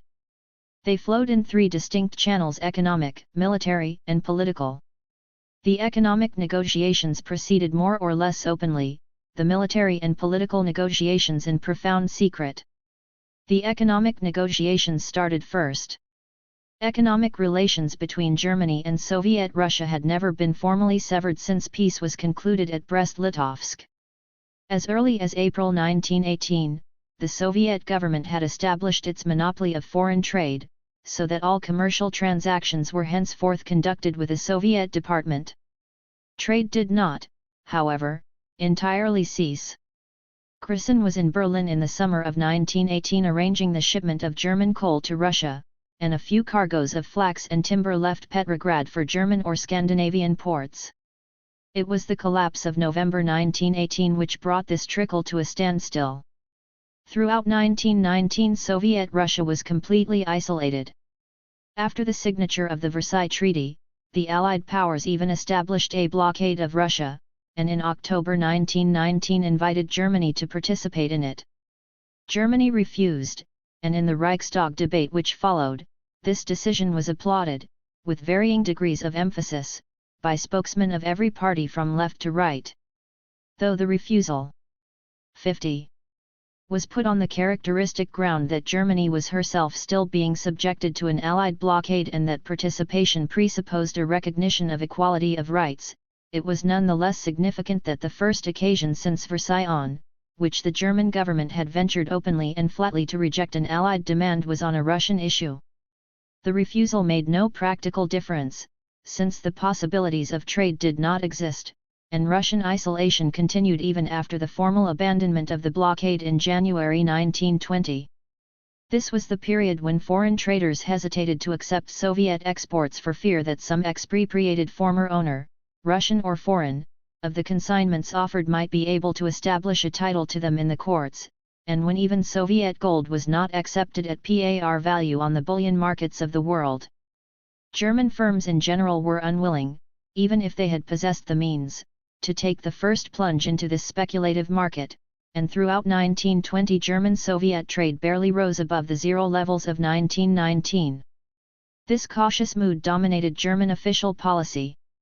The only concrete reply to Lenin's speech of December 1920 quoted in the previous chapter was a cautious statement by the German Foreign Minister, Simons, in the Reichstag in January 1921 that communism is no reason why a republican and bourgeois government should not trade with the Soviet government. A communist deputy in the same debate quoted an official report to the effect that KOP was acting as an intermediary in commercial transactions between the Soviet government and German firms, and that this unofficial activity is tolerated so long as the interests and security of the Tuesday Rope to Rapatio 51. Reich are not affected. Negotiations were, in fact, going on. KOP, who came to Moscow from Berlin on leave about this time told Izvestia on February 1, 1921, that there was a prospect of opening trade delegations in the respective capitals in the near future. The German-Soviet trade agreement was, however, not signed till nearly 2 months after the Anglo-Soviet agreement had set the example and broken the ice. The date was May 6, 1921. It was the day after the Allied governments had sent to Berlin, in the form of an ultimatum, a statement of Germany's total reparations liability and a schedule of payments required by the Allies. The coincidence may have been accidental, or may have been an early instance of a pattern which later became regular in German foreign policy: the playing off of Soviet Russia against the Western Allies. The most significant clause of the German-Soviet agreement did not concern trade at all. It contained an undertaking by the German government to deal exclusively with the Soviet government as the government of Russia, and to have no relations with any white émigré organization, the official ending of the anti-Bolshevik crusade. Henceforth, whatever might be the Russian policy of the German government, it would be directed to maintain relations with the Soviet government, not to overthrow it. In October 1921 Krestinsky, an old Bolshevik who had formerly been People's Commissar for Finance, was appointed as Soviet representative, not yet a fully accredited diplomatic representative in Berlin, and a Soviet trade delegation was set up there under Stamoniakov, a Bulgarian who had been Cresson's assistant in London. The corresponding German representative in 52. Moscow was Wiedenfeld, hitherto head of the foreign trade section of the German Foreign Office. The importance to Germany of a revival of trade with Soviet Russia was incontestable.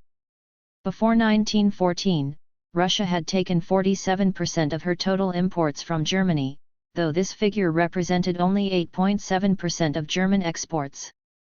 Now that German access to Western European and overseas markets had been drastically curtailed, the Russian market was of primary importance. That market had, however, shrunk to insignificant dimensions. In 1921, the first year in which Soviet foreign trade became at all active, the total turnover was only 1/12 of that of 1913, and of the restricted volume of Soviet imports in that year 29% came, thanks to the impulse given by the Anglo-Soviet agreement, from Great Britain and only 25% from Germany. In the latter part of 1921 the opening up of the Russian market became a major preoccupation of German policy. Opinion and interest within German industry were, however, divided on one point. Heavy industry, whose basis was the coal and iron of the Ruhr and of Silesia, was largely independent of imported raw materials and had no important markets in the West. It was therefore free from Western affiliations and favored a direct deal with Soviet Russia. Stinnes was the protagonist of this view among the industrialists, and Stresemann at this time its spokesman in the Reichstag. It was Stresemann who, when Stinnes died 2 years later, described him as the strongest power in the economic life of Germany. Light and specialized industries, on the other hand, required overseas imports of raw materials, and found their markets as much in the West and the East, some of them. 53. Had received American credits or were otherwise linked to American industrial interests. They shared the desire of heavy industry to develop the Russian market, but would have preferred to do it in concert with the West rather than in opposition to it.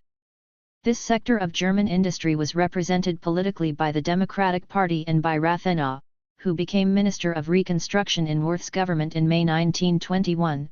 The Franco-German agreement negotiated at Wiesbaden in October 1921 between Rathenau and Lüscher, both industrialists and both politicians in their respective countries, was the first symptom of this new trend. Its ostensible purpose was to solve the reparations problem through a partnership between French and German industry. Its more far-reaching aim was to develop this partnership over a much wider field. In December 1921 industrialists and financiers of the Allied countries met in Paris under official patronage to examine a project to establish an industrial consortium for the reconstruction of Europe, whose main function was to be the organization of investment in Russia on an international scale and the exploitation and development of Russian resources and of the Russian market.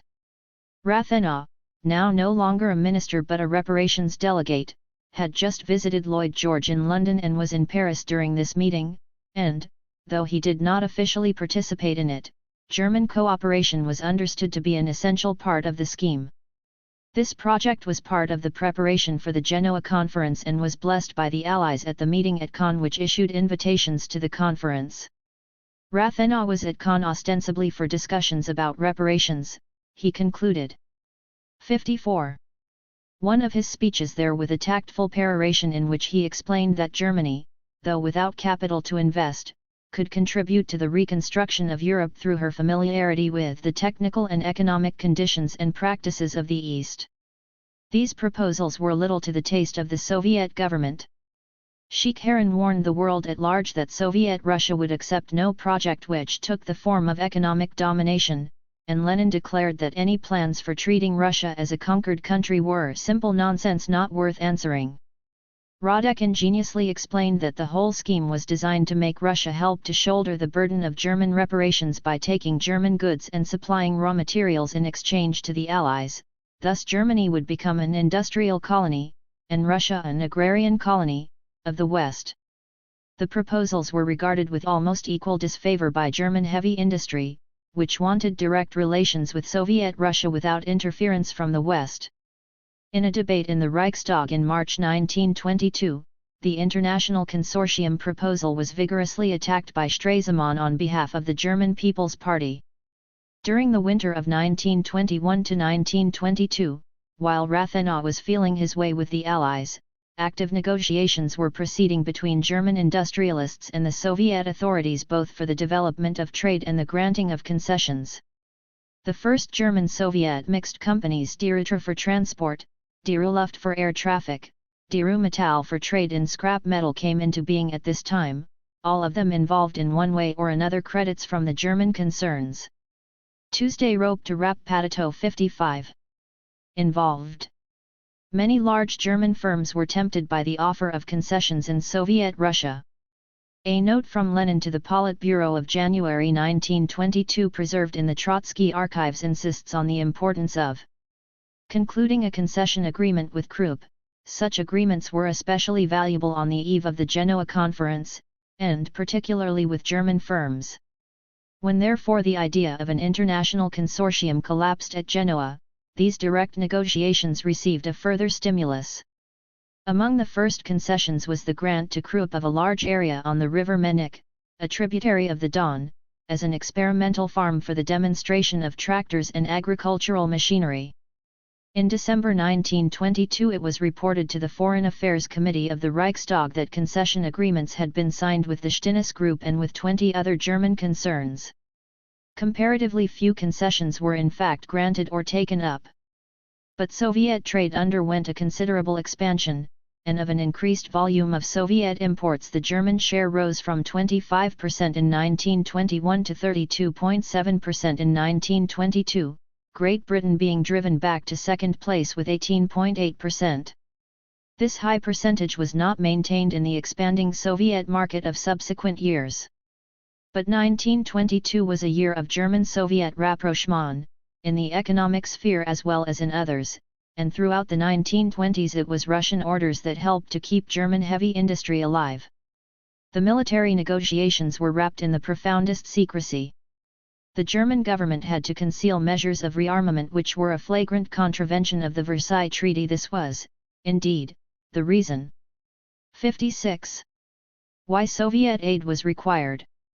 The Soviet government would have found it embarrassing, both internationally and in some party circles, to admit active complicity in German rearmament.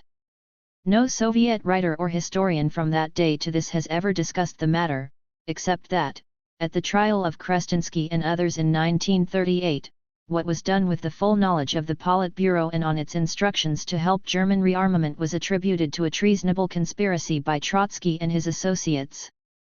On the German side, a few piecemeal and partial disclosures were made under the Weimar Republic. Sachs' biographer, writing in 1940 at a moment when it was permissible to speak frankly about past Soviet-German collaboration, gave many particulars of the negotiations, and there are several references in post-war German memoirs and in the records of the Krupp trial at Nuremberg. The German military and diplomatic archives now in the hands of the American and British governments should someday supply further information. At present the story cannot be carried back with certainty before the beginning of 1921. The recently published documents on British foreign policy reveal that a representative of Junkers, the great aircraft builders, set off for Moscow in October 1919 in a new Junkers plane, which made a landing in Lithuania, but it is not known whether he eventually reached Moscow or what business he hoped to transact there. At the 1938 trial Krestinsky testified that the first approach was made by Sachs in 1920 presumably at the time of the Polish War through Kopp. This testimony may well be correct, but is at present unconfirmed by other evidence. The creation of a special section in the German Ministry of War known as Sondergruppe R is said to date from the winter of 1920 to 1921.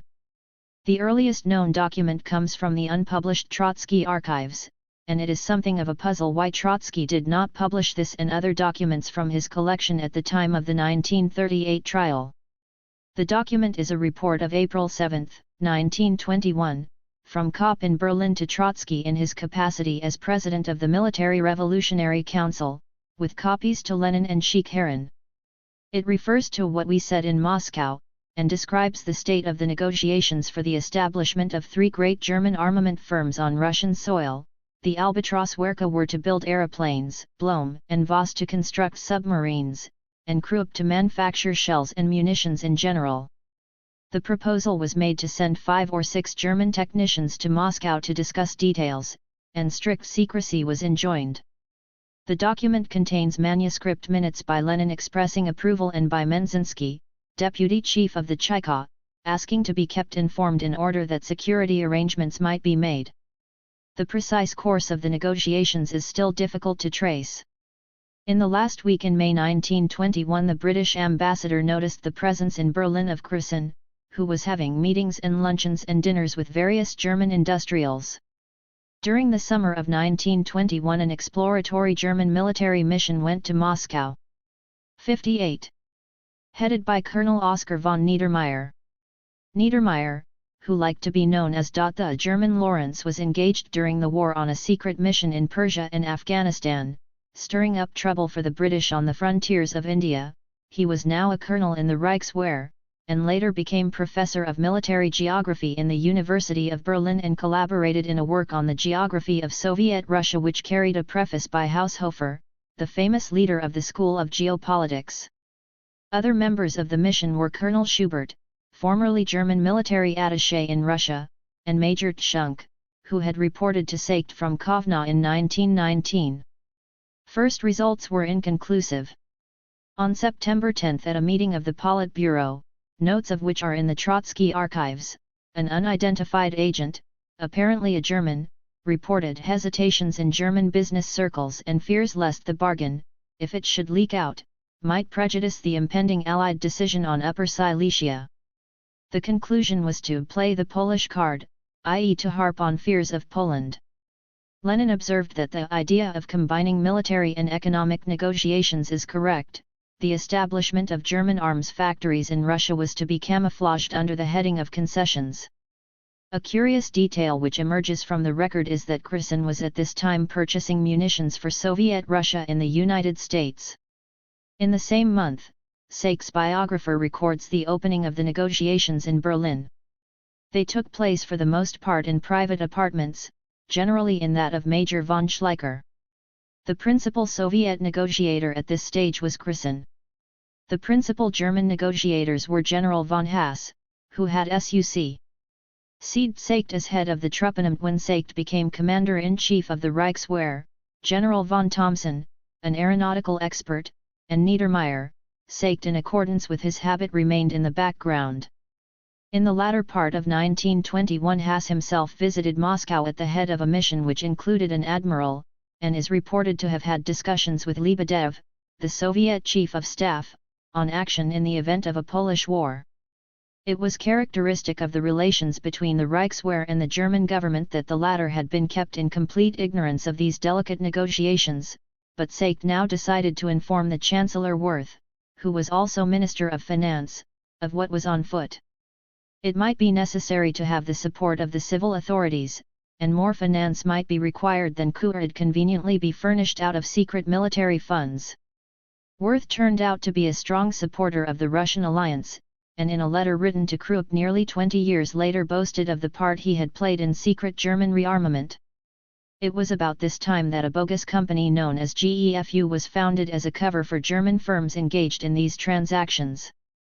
Its capital was supplied by the government, and was fixed after the end of the inflation at 75 million Reichsmarks.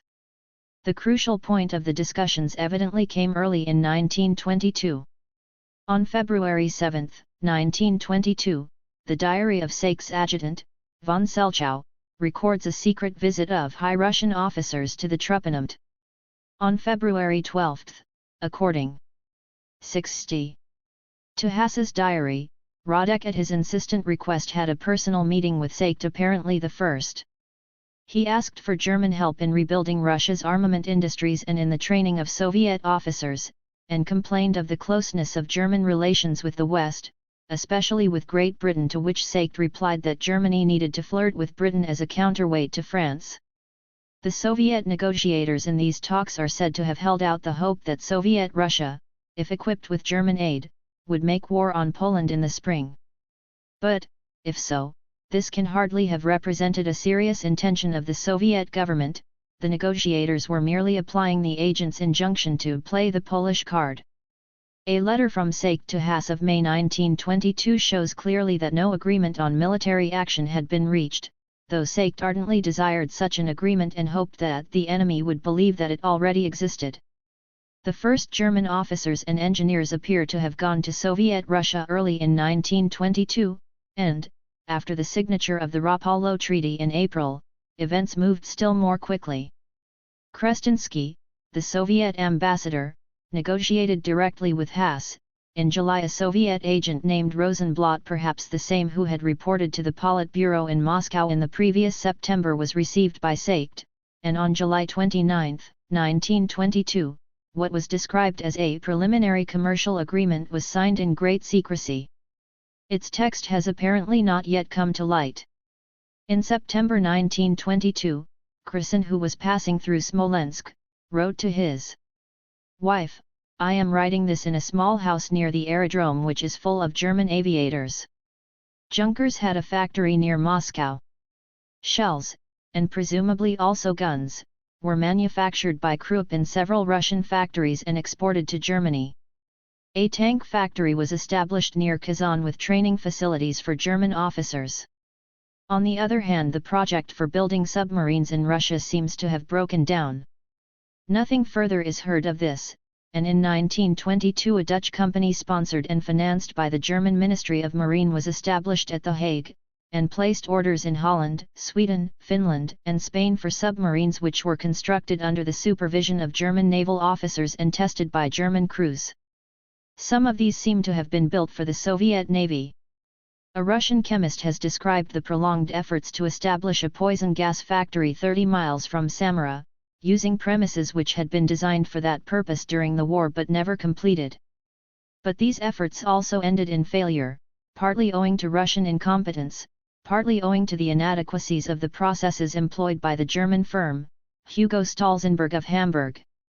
The beginning of the political negotiations lagged behind that of the economic and military negotiations. Once the Soviet government had adopted the policy of seeking normal relations with capitalist countries, it had everything to gain from a political agreement with Germany which would end or mitigate its isolated position among the European powers.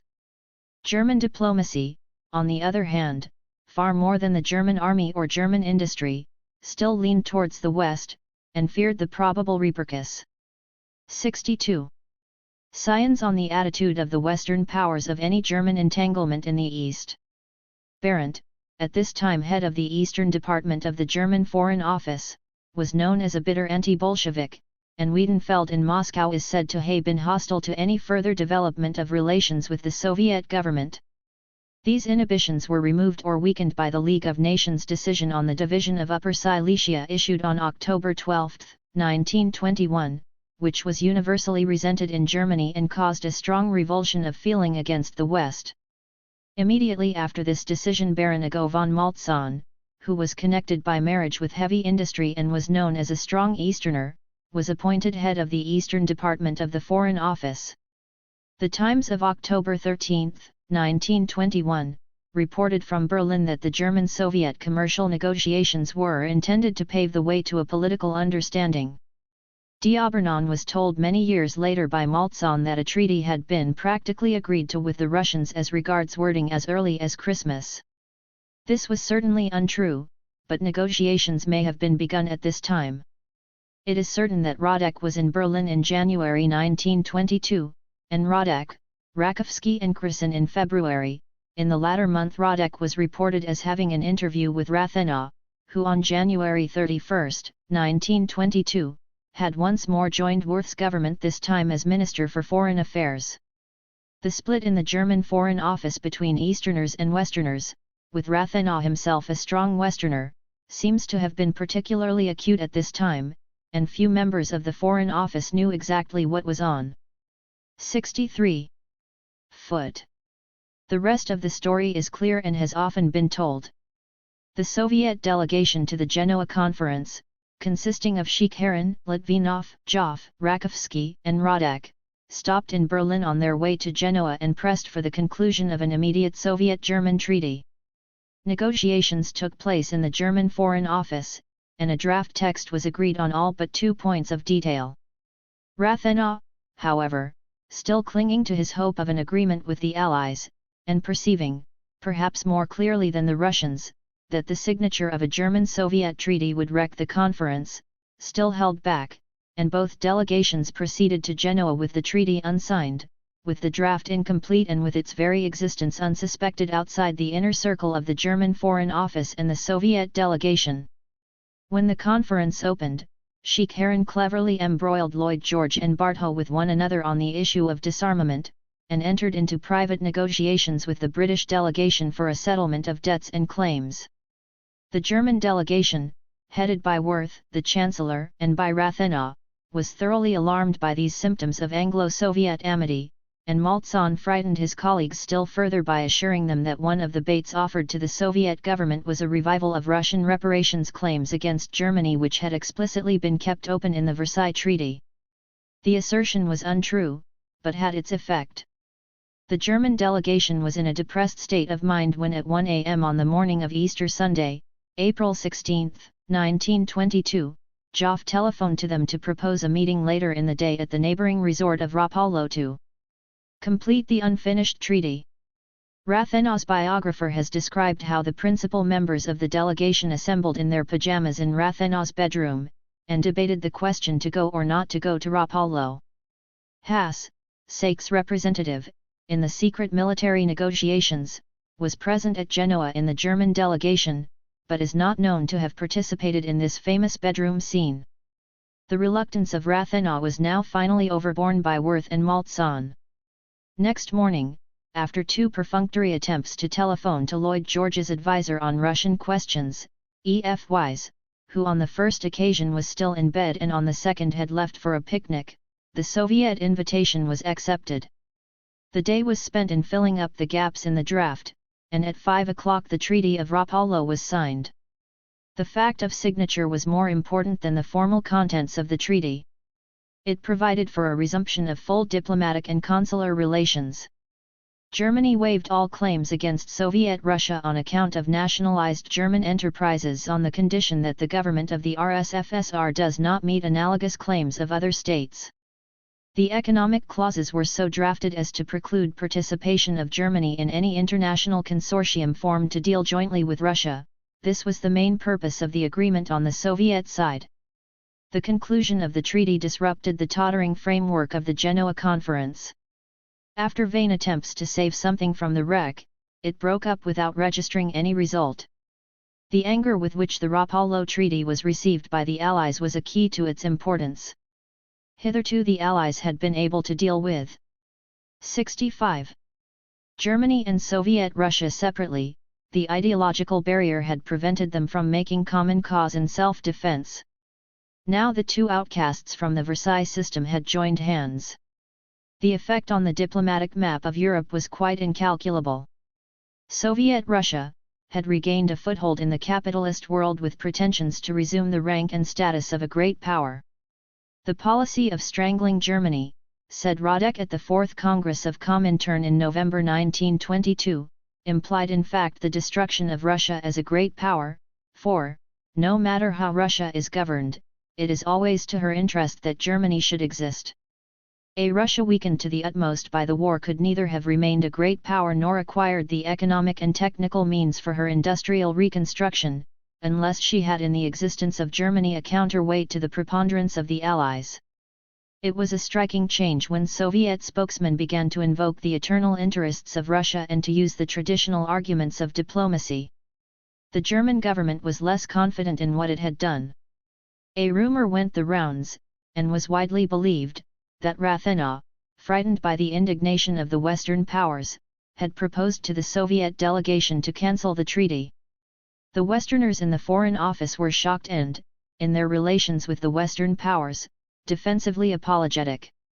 The Rapallo Treaty was represented to the British ambassador as a sudden and unpremeditated act. Nothing, he was told, with an accuracy so precise as to border on falsehood, had been annealed in Berlin before the departure of the delegation for Genoa. A few days later he was formally and deliberately assured. 66. That the subject of military preparations had never been mentioned between the Germans and the Russians, which may have been true of the Rapallo negotiators, though Sachs' biographer records that Sheikh Harun appealed to the Chancellor quite openly for the presence of German officers in Russia. A month later Wirth informed the Reichstag with equal emphasis that the Rapallo Treaty contains no secret political or military agreement. This two-faced attitude was symptomatic of exactly what Germany had gained from Rapallo. The treaty established a balance. The German government could maneuver freely between East and West, playing off the two rivals against one another, disclaiming any firm or irrevocable commitment to either, extorting concessions from the one by threatening to fall into the arms of the other, and always keeping its own choice open. This was the policy which was to serve Germany in good stead for the next 7 years. Q. A prayer for Germany faces both ways. 5. A Rapallo Treaty was a turning point in the foreign policies both of Germany and of Soviet Russia, and the most conspicuous landmark in European diplomacy between Versailles and Locarno. It enhanced the status and prestige of both parties, and staked out the claim of both to be restored to the select company of great powers. Full diplomatic relations between the two countries were restored for the first time since 1918. Krestinsky became Soviet ambassador in Berlin, present these credentials to Ebert on August 2, 1922.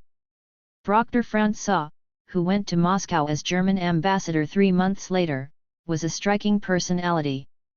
A career diplomat of unusual flexibility and unusually wide interests, he is said to have won the praise of Kaiser William II as the only sensible man among my diplomats. He has understood how to deal even with social democrats.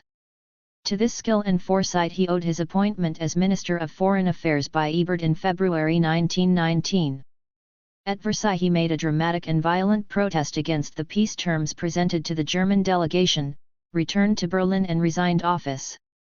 He remained a strong anti-Bolshevik and condemned the policy of rapprochement with Soviet Russia so much so that, when after more 67, 68, then 3 years' retirement he was suggested as ambassador to Moscow, Seykt raised strong objections. These fears proved groundless. Proctor Francois quickly came to the conclusion that, in the words of his biographer, the evil of Versailles can be corrected from Moscow. He treated the German Foreign Office with the contempt of one who once had been its head, and mistrusted Stresemann, but kept in close touch with Krupp, Stinnes, Felix Deutsch, and other great industrialists. Sheikh Heron is said to have greeted him with satisfaction as the man of Versailles, and the personal friendship which sprang up between the two men, based on common tastes in music and on common hostility to the West, helped to smooth the path of German-Soviet friendship in the next 5 years. While the Soviet government had shown itself more eager than the German government to conclude the treaty, its acceptance, once the initial fear had been overcome, was more wholehearted in Germany than in Russia. The treaty was generally hailed as the first independent stroke of German policy since Versailles. It put Germany back into the position which geography had assigned to her of being able to maneuver on both her flanks, alternately seeking the support of the West against the East and of the East against the West. It was the confirmation of a traditional German policy. Only the confirmed Westerners of the Social Democratic Party looked on it with mistrust, and they did not carry their opposition to the point of a vote. Generals of the old order like Ludendorff and Hoffmann, or the eccentric industrialist turned sculptor and patron of the arts, Arnold Rechberg, or Hitler, just beginning to be known. Germany faces Bottonways 69. As the leader of a tiny group of National Socialists, might still harp on the crusade against Bolshevism. But these were now little more than the lunatic fringe of German foreign policy. Differences remained about the respective weight to be attached to the eastern and western aspects of that policy. But that Germany must face both East and West, that Rapallo, as the symbol of German-Soviet friendship, was one essential ingredient of German policy, was henceforth accepted by all parties, from extreme nationalists to communists inclusive. On the Soviet side the divisions went deeper, and the Rapallo Treaty became involved in the confusions of policy which attended the illness and death of Lenin. For Soviet Russia, it seemed to represent a new departure, the tacit relinquishment of the hope of world revolution in favor of an alliance with one sector of a divided capitalist world. The political implications of this change of front were realized only gradually, and acted on with many hesitations and fluctuations. It was unreservedly accepted by Narkomindel, the People's Commissariat of Foreign Affairs. Sheikh Heron became the firmest and most convinced supporter of German-Soviet friendship. But the 2 years after Rapallo were years of keen and incessant rivalry between Narkomindel and Comintern. Rodak, who in these years spent more time in Berlin than in Moscow and was still Comintern's principal agent in Germany, worked untiringly to continue and strengthen the Rapallo policy of which he had been the first begetter, so that the rivalry between Zinoviev and Sheikh-Haran was complicated and intensified by dissension between Zinoviev and Radek, a dissension which turned specifically on the relation of the 70. Rapallo policy to the cause of international revolution. When Lenin was finally stricken down at the end of 1922, the only force capable of reconciling these discords was removed.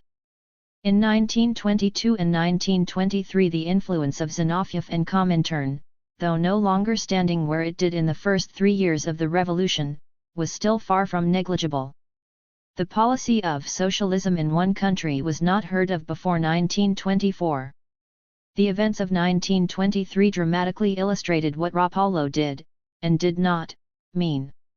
The year opened with the French occupation of the Ruhr. 2 months earlier the Wirth coalition government had been overthrown and succeeded by a businessmen's government under Cuno, a director of the Hamburg-America line.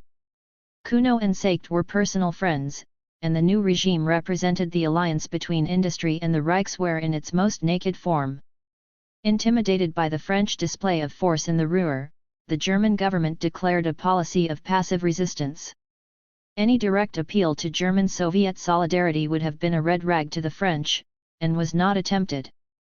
When, however, Foch paid a ceremonial visit to Warsaw in May 1923 with the obvious aim of cementing the Franco-Polish alliance against Germany, the Soviet government intimated that if Poland attacked Germany the Red Army would move against Poland. This may well be called the first political dividend accruing to Germany from the Rapallo Treaty. Radek went much further in trying to draw the logical consequences from Rapallo. The German Communist Party had no line of its own on the French occupation. It refused to debate the question at the party congress at Leipzig, which was in 71 session when the invasion occurred, and was content to combine denunciation of the French action with denunciation of the German government.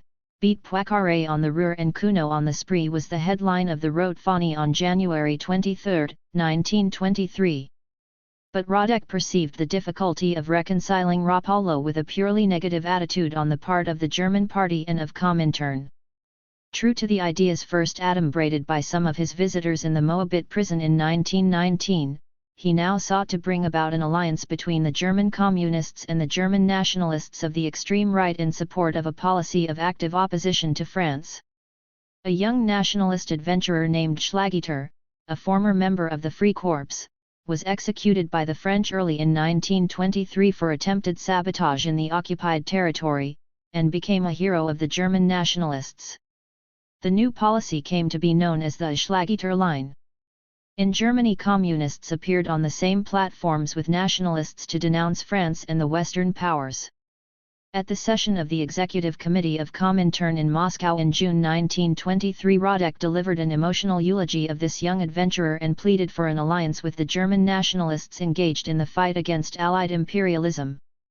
The great majority of the national-minded masses belonged, he now declared, not to the camp of the capitalists, but to the camp of the workers. The speech was reprinted in Rote Fahne, and produced sympathetic articles from Müller van den Broek, the intellectual of the Nazi movement, and Reventlow, a well-known journal. 72. Ist of the extreme right. Fröhlich, a member of the Central Committee of the German Communist Party, wrote in the same vein in the Rote Fahne, and the 4 contributions were reprinted in a pamphlet which ran through several editions. The Rapallo policy was giving the German Communists some queer bedfellows. The Schlageter line did not win universal acceptance among the rank and file of the German party. Under the leadership of Brandler, who belonged to the right wing of the party and believed in a united front with the Social Democrats rather than with the nationalists, the party's Central Committee called for public demonstrations against the fascists, a so-called anti-fascist day on Sunday, July 29. The police replied by prohibiting street meetings, and the question then arose whether this prohibition should be defied at the risk of a serious clash with the police. At this point the divided party sought advice from Moscow. The leaders of Comintern were dispersed on holiday. Zinoviev and Bukharin replied with a telegram encouraging the German party to go ahead. Radek, anxious for the fate of the Schlageter line and of the Rapallo policy, telegraphed back that Comintern was driving the party to a July defeat. Hastening to Moscow, he induced the Presidium of the Executive Committee of Comintern on July 26, in Zinovyev's absence, to advise the abandonment of the demonstrations. According to an account given 6 months later by Zinovyev, Trotsky was consulted in his absence and refused to give an opinion, but some of our comrades supported Radek. The reference here is to Stalin, who thus makes his first appearance on the stage of German-Soviet relations. A 73. Letter from him to Zinovyev of this period has been preserved. Unfortunately, its exact date is uncertain, concluding with the cautious verdict that the Germans must be curbed and not spurred on. It was not long before the controversy about the anti-fascist day looked like a storm in a teacup. By the beginning of August 1923, an internal crisis was evidently approaching in Germany. Passive resistance in the Ruhr was breaking down. Inflation had reached hitherto unimagined heights. A strike of banknote printers hit the tottering regime in its most sensitive spot, and developed into a general strike in Berlin. On August 11 the now completely discredited Kuno government resigned. The German Communist Party was, as usual, divided in its attitude to the strike which, in the absence of effective cooperation between the parties of the left, gradually fizzled out. The situation remained nonetheless extremely tense, and revolution in Germany seemed imminent for the first time since March 1920. Stresemann was invited to form a cabinet on the basis of what was called the Great Coalition, including all the bourgeois parties, except the extreme right, and the Social Democrats. His program was to end passive resistance and seek agreement with the Allies, particularly with Great Britain. These events affected the leaders in Moscow in two ways. In the first place, the development in Germany of what was to all appearances an acute revolutionary situation encouraged those who still actively pinned their hopes on world revolution. Secondly, the threat of a rapprochement between the new German government and the West conjured up once again the bogey of a coalition of the capitalist 74 powers against Soviet Russia and undermined the very foundations of Rapallo. Under the impetus of these two forces, it was decided that the time had come to stimulate revolution in Germany, and the leaders of the German Communist Party were summoned to Moscow. Zinovyev was now joined by Trotsky in an optimistic estimate of the ripeness of Germany for the long-awaited proletarian revolution. The volatile Radek quickly changed sides and became an advocate of revolutionary action. Stalin retired to the seat in the background which he was still careful to occupy when critical international issues were debated. The German Communist leaders spent most of September and the first 10 days of October 1923 in Moscow, where plans for the revolution were duly laid. These included the dispatch from Russia of a number of experts in revolution, with ample supplies of money and munitions. The leaders, accompanied by Radek with the usual false papers, then returned to Germany where, in accordance with the prearranged strategy, Brandler and two other communists accepted an invitation from the Social Democrats to join a coalition government in Saxony. The German authorities were, however, on the alert and acted first. On the strength of some inflammatory pronouncements by Brandler and his associates, the government of the Reich, with some stretching of its constitutional powers, declared the Saxon government dissolved and sent in the Reichswehr to carry out the decision by force. The Communists were not ready and, after some desperate talk, no resistance was offered. In the confusion of the moment, summons to start the insurrection reached the party in Hamburg. The summons was obeyed, and the rising was. Germany faces Botha weighs 75. Crushed with much bloodshed after 2 days' street fighting. The Great German Revolution had once more ended in a fiasco. In the German party Brandler was the obvious scapegoat. In Moscow, in the prolonged recriminations which followed, Trotsky stuck to the view that the objective conditions for a revolution had been present and that only a revolutionary party was lacking. Zinovyev, perhaps more aptly, but rather late in the day, observed that the German bourgeoisie was not led by Rasputins, and that the German Social Democrats were stronger and more effective than the Mensheviks. He had at least the satisfaction of bringing about the disgrace of Radek, who was never again allowed to concern himself in German affairs. Paradoxically, the abortive communist rising of October 1923, which seemed a denial of the Rapallo policy, served in the end to confirm and reinforce it. This happened for two reasons, one German, the other Russian. In spite of the ease and vigor with which the impending communist rising of October 1923 had been forestalled, the Stresemann government was in desperate straits. The attempt to come to terms with the West after the calling off of passive resistance still hung fire. The French troops were still in the Ruhr, and hoped for credits from Great Britain proved unobtainable. The of German parties was fast breaking up, and Germany was a prey to every kind of internal division. A military dictatorship under Seykt was seriously canvassed. Schleicher was an ardent advocate of this solution, which was blocked only by dissensions on the right about the suitability of the candidate. A fortnight after the Saxon affair, the Reich's Six Great Coalition 76. Wehr had to intervene in far more difficult conditions in Bavaria to suppress a Hitler-Ludendorff putsch. Faced with these embarrassments, the Stresemann government could ill afford to add to them by embroiling itself with Soviet Russia. An official blind eye was turned on Russian support of the German Communists. Chrisen, who was at the Soviet embassy in Berlin for the anniversary celebration on November 7, 1923, noted the presence among the guests of large numbers of German industrialists and bankers. On December 1, Stresemann, now no longer Chancellor, but Minister for Foreign Affairs in another coalition cabinet, wrote to Proctor Francois that, while the financing of the German Communists with Russian gold makes our relations with Soviet Russia very difficult, it was none the less vital to maintain those relations intact. The policy of Rapallo stood. The effect of the abortive rising on Soviet policy was more positive. At long last the Bolshevik leaders abandoned the mirage of the German Revolution. Never again were the expectations of an early revolution in Germany allowed to override the normal considerations of foreign policy. Never again would Comintern pursue an independent policy of its own. The star of Zinoviev was setting.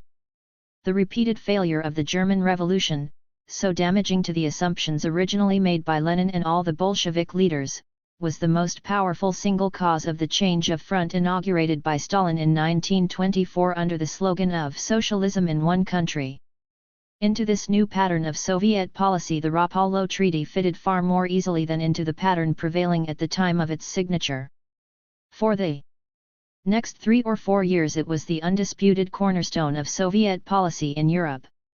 The first half of 1924 was a period of general détente in international relations. It witnessed the coming into power of the Labour government in Great Britain under MacDonald and of the Left coalition in France under Herriot, the formal recognition of the Soviet government by the principal European countries, the liquidation of the Ruhr adventure, and the drafting of the Dawes Report on German reparations. It was an uneventful period in German-Soviet relations. The German Communist Party, which had been banned under the state of emergency proclaimed in October 1923, resumed its legal existence on March 1, 1924. But while its candidates could still command a large electoral vote, its active membership had dropped to less than half, and was now only 120,000. In May 2 German communists under arrest in Berlin escaped into the premises of the Soviet trade delegation, where they were chased and rearrested by the German police in violation of the diplomatic immunity which the building enjoyed. But, though sharp words were exchanged, it was clear that neither side wished this incident to disturb the even tenor of German-Soviet friendship.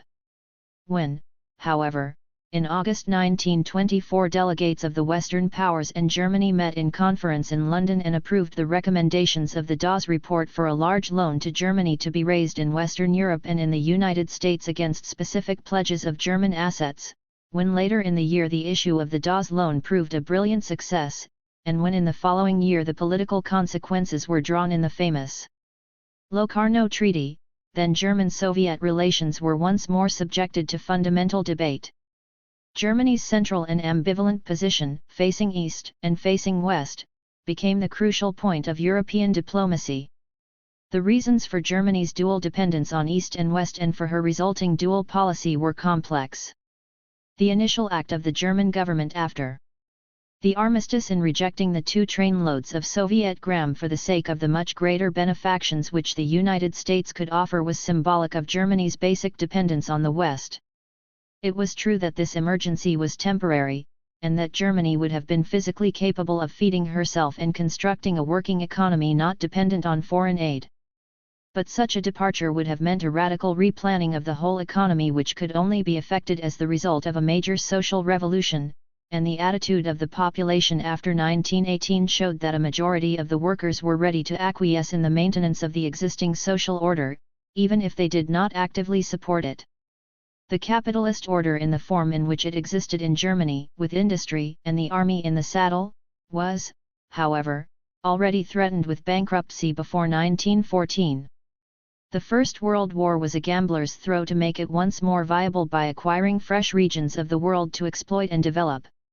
After 1918, with this hope destroyed and even Germany's pre-war territories gravely curtailed, the one possibility of restoring the German economy on its old basis was the inflow of foreign subsidies and foreign investment on a large scale. It was with some such hope in view that the Weimar Republic 79 sent Wiedefeld, a director of Krupps, to Washington as its first ambassador at the end of 1921. The Dawes Loan, and the successive waves of American investment in Germany which followed it, were an heroic attempt to apply this policy. What was not realized was that no short-term expedient would suffice to restore the normal working of the shattered German economy. The German economy in the conditions of the 1920s could be kept going on its former basis only through cumulative foreign investment, and, failing either a restoration of profitable overseas markets or a socialization of the economy which would have stimulated domestic consumption, these investments flowed into the unproductive channel of largely superfluous public works. Once this flow stopped as it did in 1929, the whole edifice was bound to collapse. But in 1924 and 1925 nothing of this was understood. The miracle of a restoration of the German economy by the grace of Wall Street seemed to have occurred. The Stresemann policy of stabilization through foreign aid, which was the essence of the Dawes Plan, had been eagerly accepted by all German parties except those of the extreme right and the extreme left. The political stabilization in the West, which was the essence of Locarno, was a corollary of the Dawes Plan. German dependence on the West did not, however, preclude dependence on the East. German industry, and particularly heavy industry, which was its core and center, found its natural and only available outlet in the East, the more so since its subsidiary overseas markets had been captured by the Allies. Nor was the other major force in the formulation of German policy, the German army. 80. Prepared for any permanent arrangement which made Germany turn her back on the East to become a junior partner in a Western alliance. The army had suffered defeat at the hands of the West, and its honor required that that defeat should be avenged. On this point all thought alike. Even those German generals and officers who would have accepted Allied help to destroy Bolshevism thought of the destruction of Bolshevism as the prelude to a reconstitution of the German-Russian alliance which would one day enable Germany to turn against the West.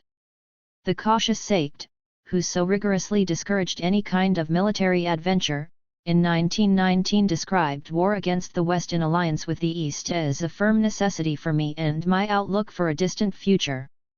The two strongest forces in Germany, heavy industry and the army, were both for different reasons still deeply committed to the Russian alliance. German foreign policy in its present phase could only hold a careful balance between East and West and draw the maximum advantage from both orientations. It was Stresemann's merit as a statesman that he conducted this difficult policy with supreme skill through 6 critical years. The position of Soviet Russia was far simpler. The nightmare of Soviet politicians was a combination of all the capitalist countries to overthrow Soviet power. It seemed at times incredible that the capitalists should continue to be too short-sighted to form such a combination. The sole salvation for Soviet Russia lay in the divisions within the capitalist world. The incipient political discords between the United States and Japan, between Britain and the United States, between Britain and France. Many faces both ways 81 were in turn eagerly scanned and discussed. Unfortunately none of these rifts developed far. In the middle 1920s the one effective division in the capitalist world was between the victorious Allies and defeated Germany. Hence Soviet Russia had no real freedom of maneuver, since the friendship of the Allies was not to be had at any price, friendship with Germany, the policy of Rapallo was the one available alternative. The scarcely concealed purpose of the Dawes Plan was to draw Germany into the orbit of the West, and especially of American capital. American diplomacy, seconding the efforts of American finance, had been tireless in its support. While the plan was under consideration in July and August 1924, the American Secretary of State Hughes had toured the principal capitals of Europe campaigning in favor of it. Some months later, Stresemann wrote to the American ambassador that the German government had accepted it largely by your suggestion and recommendation. Thus the Dawes Plan was read in Moscow as the first move in a campaign to win Germany for the West. The adoption of the plan, said the communist spokesman in the Reichstag, would leave the great German capitalists in power side by side with the capitalists of the Entente. Everyone else, the workers, the employees, the middle classes, would be sacrificed. According to a later report in a French newspaper, Sheikh Haran, while the London Conference on the Dawes Plan was sitting in August 1924, had a meeting in Wiesbaden, where he was taking a cure, with leaders of the German National Party, including Westerp and Tirpitz, and some sort of neutrality pact between Germany and Soviet Russia was adumbrated. Whether this was correct or not, Germany's 82. shift towards the West at once produced a coolness in Moscow.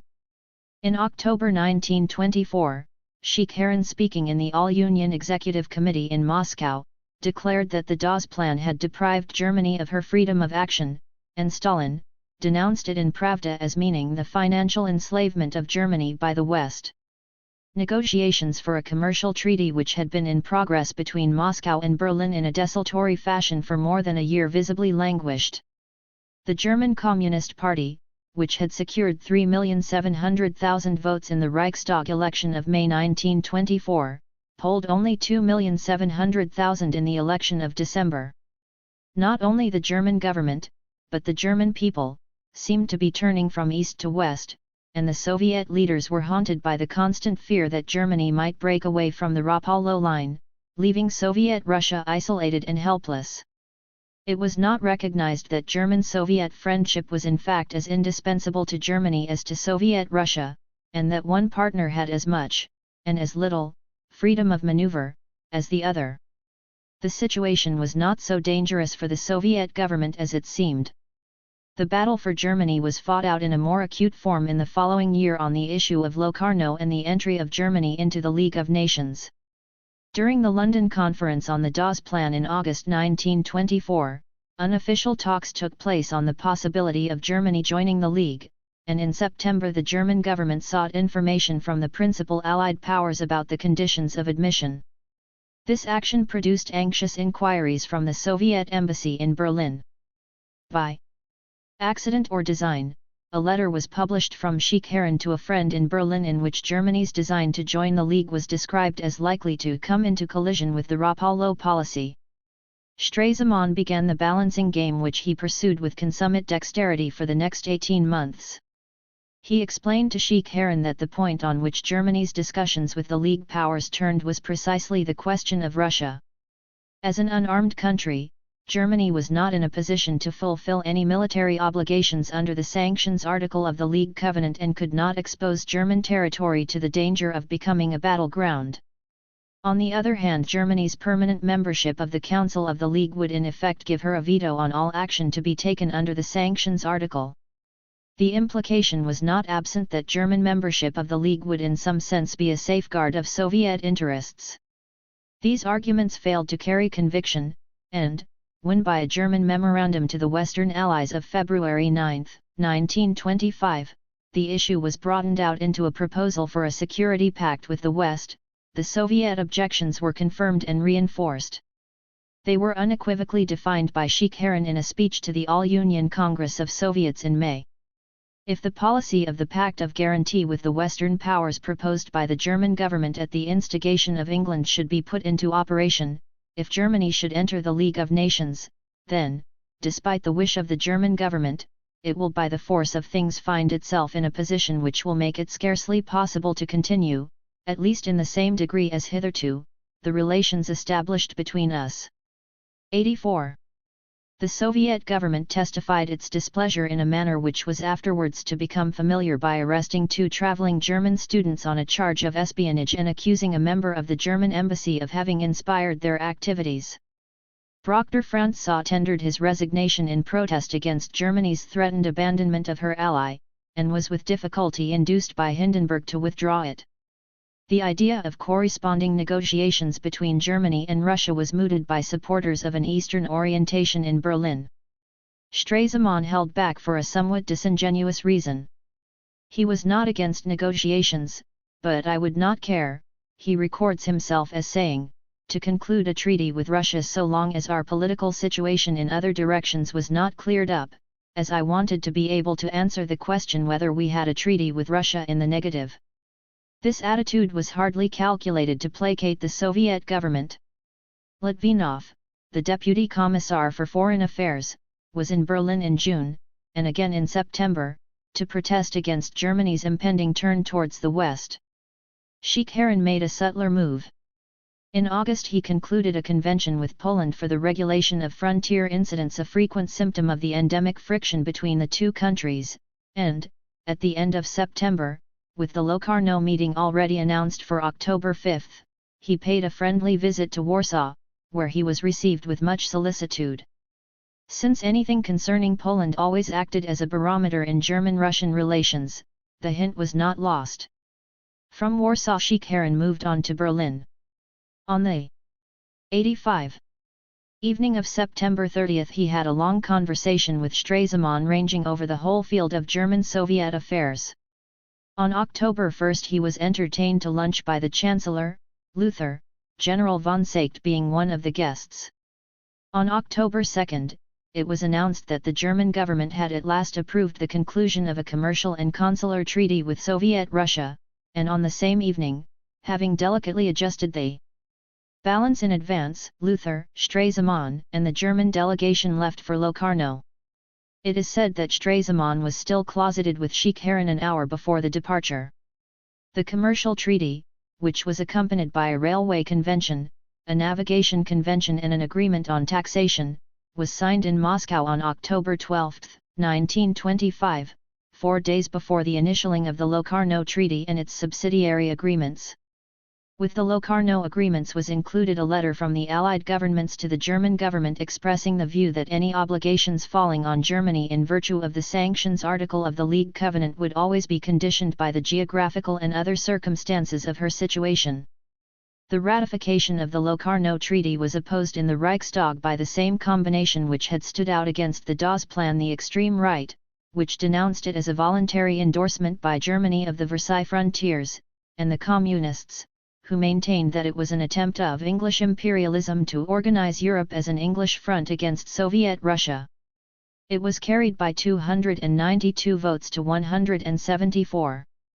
Sheikh Harun, having remained in Berlin while Luther and Stresemann were at Locarno, next went to Paris, where 86 amicable discussions took place with the French government and received wide publicity. The hint was once more not lost. In December 1925, when Stresemann's hands had been freed by the vote of the Reichstag and by the formal signature of the Locarno Treaty in London, German-Soviet negotiations for a political treaty were once more taken up in Berlin. Sheikh Harun, with a faint hint of reconciliation in his tone, declared in an interview published in the German press that Soviet Russia's fears of the consequences of Locarno did not extend to the intentions of the German government, which are not in doubt, but only to the objective circumstances which will be created for Germany by the Locarno Treaty. Negotiations now proceeded more smoothly and were perhaps assisted by the hitch which occurred at Geneva in March 1926, when Germany's entry into the League and election to a permanent seat on the Council were blocked by Brazilian and Polish claims. On April 24, 1926, a German-Soviet treaty was finally signed in Berlin. The treaty provided that, if either party were attacked by one or more powers, the other would observe neutrality for the whole duration of the conflict, and that, if either party were subjected to an economic or financial boycott by a coalition of powers, the other would not join in such a coalition. Litvinov at once hailed it as an amplification of the Rapallo Treaty, and the German Chancellor, Marx, in submitting it to the Reichstag a few weeks later, stated unambiguously that it was intended to adapt the German-Russian relationship established at Rapallo to the new political situation created by the Locarno treaties. In Germany it was compared with satisfaction to Bismarck's famous reinsurance treaty with Russia in 1887, which William II had failed to renew 3 years later, his first step on the road to ruin. D'Aubernon noted in his diary that, for the first time in the history of the Weimar Republic, the vote endorsing a treaty in the Foreign Affairs Committee of the Reichstag had been unanimous, and the only hostile votes in the Reichstag itself came from 3 dissident communists, who reproached the German Communist Party rather late in the day with seeking to create a community of action between the proletariat and the bourgeoisie on an international scale. The Berlin Treaty of April 24, 1926, was Stresemann's answer to his own question whether and how far a loyal German League policy was compatible with a friendly adjustment of Russo-German relations, and represented in his words the idea of combining this Locarno policy with a consolidation of our relations with Russia. Reviving Bismarck's policy after a lapse of 40 years, Stresemann had shown that it was possible, as well as necessary, to face both East and West. The reality behind Locarno was Germany's financial dependence on the West, and especially on the United States. The reality behind the Berlin Treaty was Germany's military dependence on Soviet Russia, expressed in the secret agreements for the manufacture of munitions for Germany, and the training of German officers in prohibited weapons, on Russian soil. It was convenient for Stresemann to appear during his tenure of office primarily as the sponsor and protagonist of the Western face of German foreign policy. The 3-volume edition of selections from his papers, which appeared after his death in German, and soon afterwards in 88. An English translation, referred mainly to this side of his work. But it would be chimerical to suppose that Stresemann, whose party represented first and foremost the great German industrialists and businessmen, was not keenly interested in the secret arrangements under which German industry operated in Soviet Russia, or was ignorant of any part of them. If and when the remaining Stresemann papers from which the selection was made are eventually published, they will no doubt throw further light on the Russian aspects of his policy. The legend of Stresemann as the man of Locarno, the man who set German policy on the path of fulfillment of the Versailles Treaty and of a Western orientation, was originally built up in the West, and was a necessary part of the propaganda in favor of the German loans issued to American and British investors. The legend was accepted by the Nazis and by other enemies of the Locarno policy in Germany, where Stresemann's memory was subjected after 1933 to every kind of vituperation and contempt. During the Second World War the wheel turned, and Stresemann was bitterly assailed both from the Soviet and from the Western side by writers who depicted him as a monster of duplicity, an extreme German nationalist and a precursor of the Nazis themselves. Both pictures are wide of the mark. Stresemann was a German patriot who valued the Western connection, the League of Nations and Locarno not for any sentimental or ideological reason, but for the advantages which they brought to his country. For the same reason he valued the Eastern connection, however little he, in common with most German industrialists, appreciated the theory or practice of the Bolsheviks. He exercised a great economy of truth when he repeatedly assured the Allies that Germany was loyally carrying out her obligations under the disarmament clauses of the Versailles Treaty. But it is customary for foreign ministers to deny all knowledge of the secret operations of other departments or even of their own, and it would be unfair to attribute these official deceptions to any personal idiosyncrasy in Stresemann's character. Few statesmen fail in an emergency to recognize a duty to lie for their country. Stresemann's policy, like that of all German politicians, civilian or military, of that period was marked by the craftiness of a weak and unarmed country set between two far more powerful neighbors, standing in need of both, and compelled to maneuver between them. As Stresemann wrote at the time, the choice between East and West was not open, such a choice could only be made when backed by military force. The drama of German-Soviet relations in the Locarno period was that, while Germany played off Soviet Russia and the Western Allies against one another, Soviet Russia was trying far less successfully to play off the Western Allies against Germany.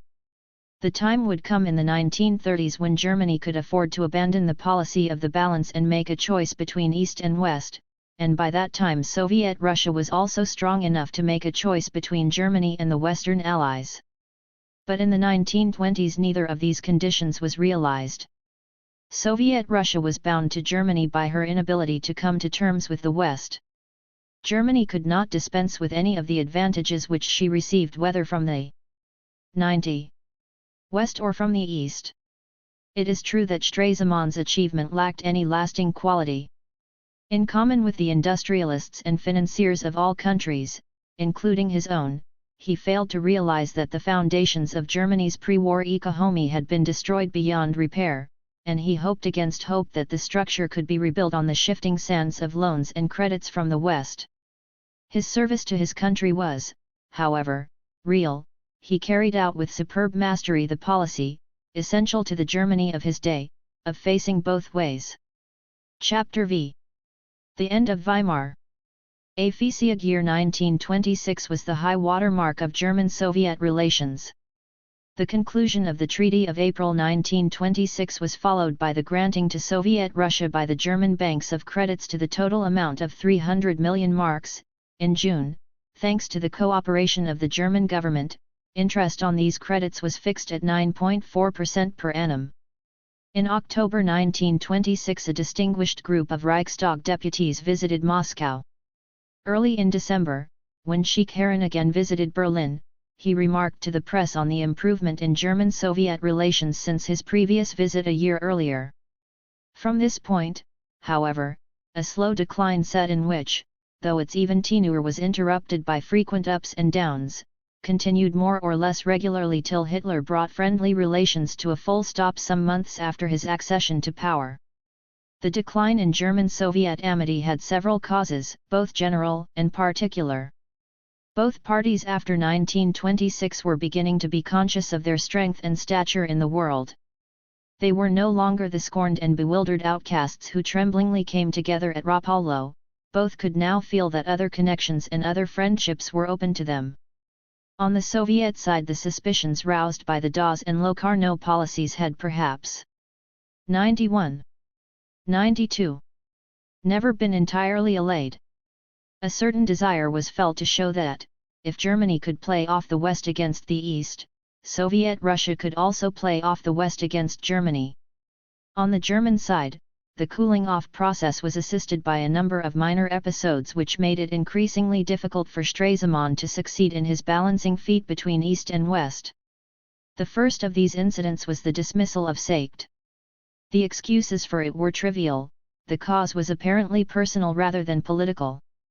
Seicht had never been forgiven for his hostility to the old generals the Ludendorffs, the von der Goltzes and the Leitwitzes. In Junker circles he was still Seicht the traitor and Red Seicht. Hindenburg, who had been elected President of the Reich in 1925, was easily influenced by these circles, and had vanities of his own. He still liked to think of himself as the first soldier of Germany, and resented the military authority exercised by Seicht and the military prestige enjoyed by him. Nor was Seicht popular with his own staff. Schleicher is said to have been one of those who intrigued against him. It is significant of the power and independence of the Reichswehr as a state within a state that the government was apparently not consulted on so important a decision. According to a statement issued by Stresemann, General von Seicht's departure was solely a matter of military discipline, and was decided exclusively between the Reichswehr minister and President von Hindenburg without any action on the part of the cabinet. The occurrence had no direct bearing on German-Soviet relations and betokened no change of policy. Nevertheless, Seicht had held all the threads of German-Soviet secret military collaboration in his hands and was particularly associated with it. It is related by Seicht's biographer that, when Brockter Franzau, the German ambassador to Moscow, died in 1928, the Russians asked for Seicht as his successor. If so, the request was not granted. A much more important incident occurred in December 1926. In the autumn 3 ships loaded with munitions for the Reichswehr arrived in Stettin from Leningrad. It was certainly not the first such shipment and can hardly have been the first that became known to the German Social Democratic Party. But on this occasion the party decided to use the information as a card in the political game to discredit the Reichswehr. That some scruples were felt is suggested by the fact that it was disclosed in the first instance not to any German organ, but to the Berlin correspondent of the English liberal newspaper, the Manchester Guardian, which published an article on December 2, 1926, revealing that aircraft, gas, and bombs were being manufactured in Soviet Russia for the Reichswehr. Next day the information was reproduced from this source in the Social Democratic newspaper, Voruders. In the Reichstag, on December 16, 1926, Scheidemann, a former Social Democratic chancellor, launched a major attack on the Reichswehr, describing it as power which in its essential parts conducts its own policy which is directly opposed to the policy of democracy and of peace. In a speech interrupted by loud and frequent protests, he explained the functions of Sondergruppe in the Reichswehr ministry, which ever since 1923 had had 70 million marks a year at its disposal, and of GEFU which, for better concealment, had recently been replaced. Unarmed. 94. By a similar organization called WIKO. He disclosed with a certain vagueness of detail, but with substantial accuracy, the whole process of sending Reichswehr officers to Russia with false passports for training and of importing from Russia war material manufactured there by German firms. The most astonishing thing about these revelations was the negligible effect which they produced. Sheikh Haran in an interview in the Berliner Tageblatt would offer only one comment on them: made in England. Pravda was stung into a bland statement that certain German firms several years ago created 3 factories for the production of material necessary for our defense, including aeroplanes, gases, shells etc. An Izvestiya an article signed by Radek explained that the USSR does not refuse the services of foreign technicians in order to strengthen its defenses against foreign imperialists. The establishment of war industries by German firms in Russia was thus admitted, but not the export of war material to Germany or the training of German personnel. Thereafter the Soviet press relapsed into the complete silence on the subject which it has always maintained before and since. In Germany, the Communists and the parties of the right combined to denounce the treachery of the Social Democrats in making these allegations, while leaving discreetly obscure the question how far the allegations were true. The notorious bitterness and recklessness of party polemics in Germany made it difficult to win credence for an attack which was for once an understatement rather than an exaggeration of real facts. But the main significance of the passive German reaction to Scheidemann's revelations was the proof it afforded of the ineffectiveness of parliamentary democracy under the Weimar Republic. The real rulers of Germany were still the Reichswehr and the industrialists. The Reichstag exercised its functions within the limits of major policy determined by them. Any attempt by the political parties to exceed these limits and to interfere in vital issues such as that of Soviet-German military collaboration was not so much repelled as ignored. Scheidemann launched his anathema against the policy of the Reichswehr. The echoes died away. Nothing happened. No investigation of the charges was held, no official reply made. Seyck's biographer states that the incident led to a damping down of Soviet-German cooperation. But this seems to reflect Seyck's own bitterness at his dismissal, and is hardly borne out by other sources. What is at first sight more surprising still is that the revelations caused no serious reaction in Allied countries. They came at a moment when, as one of the refreshing fruits of Locarno, the decision had just been taken to withdraw the Allied military control set up in Germany under the Versailles Treaty. They might have thrown some doubt on the wisdom of that decision. But this time the Locarno policy, the determination to restore German independence and to rebuild the German economy with financial aid from the West, was so firmly rooted and so unquestioningly accepted that no arguments were likely to shake it.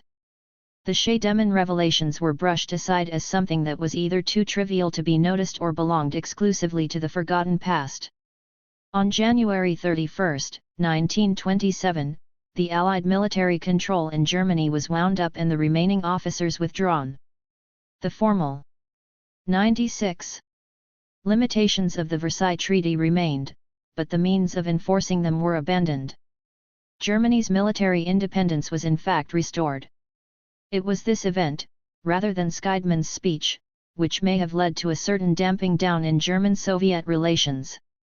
Though the British House of Commons was told in June 1927 that imports of arms from Russia into Germany had ceased, evidence shows that the manufacture of arms in Russia, and the sending of German personnel to Russia for training, continued down to the end of the Weimar Republic and even later. But it is at any rate probable that no further expansion occurred after the beginning of 1927. Germany was now in a position to carry out measures of secret rearmament at home, and it was only where conspicuous large-scale operations were required, as perhaps for training in aviation and tank warfare, that the great open spaces of Russia presented a serious advantage. One uncovenant result of the Allied decision to abandon military control was to make Germany less dependent on Russia and to this extent strengthen the hand of German foreign policy. On the Soviet side, 1927 was a mixed year. It was the year when the British government raided the premises of Arcos, the Soviet trading company in London, and broke off relations with the Soviet government. But this British step found no imitators and few sympathizers. A curious conversation at Geneva is recorded by Stresemann, in which Austen Chamberlain was put very much on the defensive by Stresemann and Briand, and disowned any intention to involve any other country in these affairs or to undertake a crusade against Russia. It was a year of disaster for Soviet policy in China. But this, though important in the internal struggle within the Russian Communist Party, which was just coming to a head, had no influence on the course of European affairs. First and foremost, 1927 was the year of the first appearance of Soviet Russia on the Geneva stage. Now that Germany was in the League of Nations, the Soviet government could not easily afford to be the only absentee European power at Geneva. Now that Zinoviev was discredited and defeated, and Comintern possessed no stronger champion in the party councils than the mild and cultivated Bukharin, the policy of compromises and peaceful cohabitation with the capitalist world was unchallenged, and could be given wider scope. Another personal element in the change of front was the gradual extrusion of Shikharin from the leading role at Narkomindel by his ambitious deputy commissar, Maxim Litvinov. Shikharin was a sick man as well as a personal enemy of Stalin. After 1927 his public appearances were increasingly rare, though he continued to hold the titular post till 1930. In 1927 the Soviet government accepted invitations to be represented at the World Economic Conference and the Preparatory Commission for the Disarmament Conference, both held at Geneva under the auspices of the League. This was in no sense an anti-German move. But, by bringing Soviet representatives into more or less constant touch with the Western powers, it helped to bring to an end the isolation which had been an important factor in driving the Soviet government into the arms of Germany and keeping it there. Shikharin, a strong exponent of the German orientation in Soviet policy, is believed to have opposed the rapproche. 98. Meant with Geneva. Under Litvinov, Soviet diplomacy acquired new contacts and a new freedom of maneuver. From 1927 to 1934, when Soviet Russia finally joined the League of Nations after Hitler's accession to power, the Soviet government was being driven slowly, and often protestingly, but nonetheless surely, into closer ties with the Western powers. While Comintern seemed under the Stalinist dispensation plainly condemned to a secondary role, a step was taken by it at this time which had serious and unforeseen consequences. Since 1921 communist parties abroad had been acting under the slogan of the United Front which, though variously interpreted, indicated a readiness, at any rate in theory, for some sort of cooperation with other parties of the left. It was under this ruling that the Chinese Communists had collaborated with Kuomintang, and this policy, which had enjoyed Stalin's blessing, ended in a resounding disaster when Chiang Kai-shek turned on his partners. The British Communist Party had made continuous overtures to the Labour Party, where they had always been ill-received, and more successful approaches to the trade unions, where communist influence, though not predominant, was substantial. But the general strike of 1926 and the subsequent growth of hostility to Soviet Russia in the British trade unions ended all hope of friendly relations. Thus proposals were made simultaneously to modify the policy of the United Front both in China and in Great Britain, and, on the supposition still universally accepted that the tactics of Comintern were general and not particular, so that what was right for one party was automatically right for all. This meant a general change of 99 line in Comintern. Stalin at a speech at the 15th Congress of the Russian Communist Party in December 1927 announced the approaching end of the temporary stabilization achieved by the capitalist world over the past 4 or 5 years. For once, not a bad guess, and the moral he drew was the need to intensify the international struggle against reformism. Instructions were issued to China and Great Britain accordingly by the Executive Committee of Comintern, and the new policy was put into shape by the Sixth World Congress of Comintern in the summer of 1928. The manifesto issued by the Congress, ranging the Social Democrats with the Fascists, denounced them as being on the side of the exploiters, on the side of the imperialists, on the side of the imperialist robber states and their agents, and called on the workers everywhere to fight against reformism and fascism for the proletarian revolution. These proceedings had no specific reference to German affairs. It was probably a coincidence that in May 1928, 3 months before the resolution of Comintern was passed, the German Social Democratic Party participated for the first time for 4.5 years in the formation of a German government with a Social Democrat as Chancellor.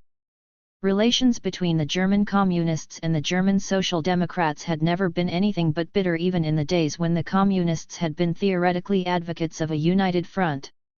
But after 1928 a new note of animosity was introduced into the dispute from the Communist side, and no occasion was missed of denouncing the Social Democrats as social fascists and the worst enemies of the working class. It 100 was in the poisoned atmosphere encouraged, though not engendered, by the 1928 manifesto of Comintern that Hitler achieved his spectacular rise to power without once uniting the two major parties of the German left against him. I sawed. The next 2 or 3 years added little that was noteworthy to the story of German-Soviet relations. The signposts were few, and not all of them pointed in the same direction. In October 1928, the first Soviet 5-year plan was inaugurated. A logical conclusion from the doctrine of socialism in one country, it portended a more exclusive concentration of Soviet policy on the domestic scene. Relations with foreign countries would tend to move in accordance with the requirements of the plan.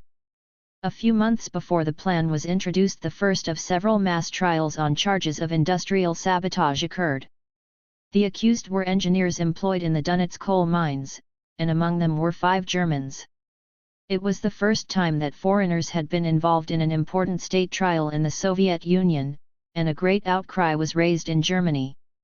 In the end 2 of the 5 were released before the trial, 2 were acquitted, and one who confessed was sentenced to a year's imprisonment but at once released in exchange for a Russian communist detained in Germany. In December 1928 Litvinov angrily accused Germany of violating the Rapallo Treaty by allowing German banks to be represented on a committee of creditors of Russia. On the other hand, a fresh economic agreement was signed at the end of 1928, and a treaty of conciliation providing machinery for the settlement of points of disagreement in January 1929.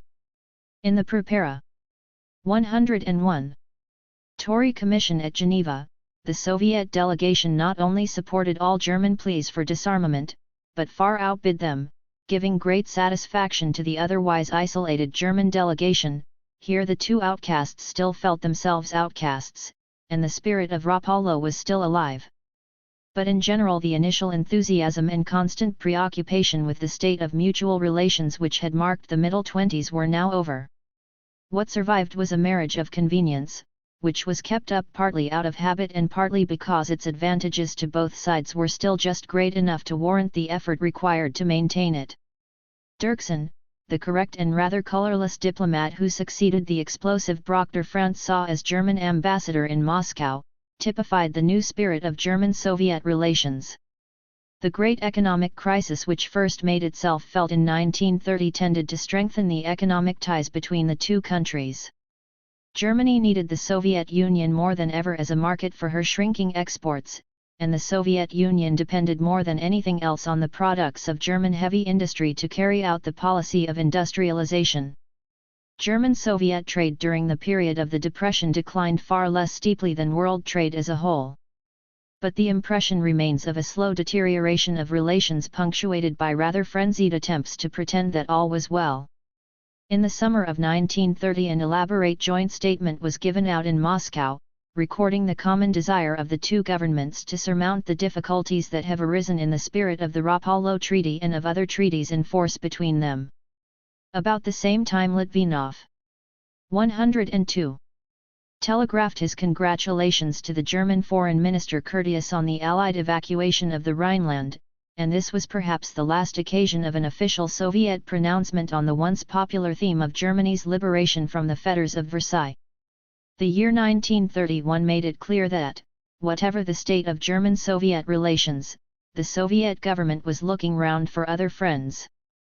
In 1926 a Soviet attempt to negotiate a debt settlement with France, still the burning issue in Franco-Soviet relations, had been defeated by the intervention of Poincaré, and since then relations had languished. As late as 1930 Stalin could still speak of France as the most aggressive and militarist of all aggressive and militarist countries. But in March 1931 Molotov, in a speech to the All-Union Congress of Soviets, went out of his way to express eagerness to improve relations with France. In May discussions began in Paris, and some sort of informal understanding had apparently been reached by the end of the year. About the same time it became known that, after an interval of many years, friendly discussions were in progress between the Soviet and Polish governments for the conclusion of a non-aggression pact. Poland was an even more sensitive spot than France in German-Soviet relations, and Moscow did not wish to run any risk of being off with the old love before being on with the new. In December 1931 Stalin took the then unusual step of granting an interview to a popular German writer, Emil Ludwig, who happened to be visiting Moscow and who expressed serious fears lest the traditional policy of friendship between the USSR and Germany may Tayan or Weimar 103 be forced into the background, as a result of the negotiations with Poland. But Stalin's verbal reassurances were perhaps not very satisfying. His defense of the proposed Polish pact was to compare it with the Rapallo Treaty, thus apparently implying that, once it was concluded, Soviet relations with Germany would be no more than on the same footing as Soviet relations with Poland. Nevertheless, economic relations continued to flourish, and as late as June 1932 a fresh credit agreement was negotiated in Moscow. In spite of quarrels and infidelities, mutual interest was still strong enough to keep the marriage in being. The moment of Hitler's ascent to power is now approaching, and it is difficult for posterity to see the events of 1932 in any other light than American Samoa, a prelude to that crowning catastrophe. Such hindsight was naturally denied to the politicians who shaped the events of the year. At Geneva the long and fruitless debates of the disarmament conference found Soviet and German delegates generally voting on the same side, though not always for exactly the same reasons. But when Brüning, the new German Chancellor and the first who frankly discarded parliamentary freedoms and ruled by presidential decree, visited Geneva in April 1932, another storm in a teacup showed the nervous and delicate state of German-Soviet friendship. It appears that Litvinov proposed a joint banquet to celebrate the 10th anniversary of the Rapallo Treaty, at which speeches of mutual congratulations would be exchanged. Brüning on reflection agreed to the banquet, but declined the speeches, and Litvinov retaliated by giving an interview full of barbed comment to the /104 German press.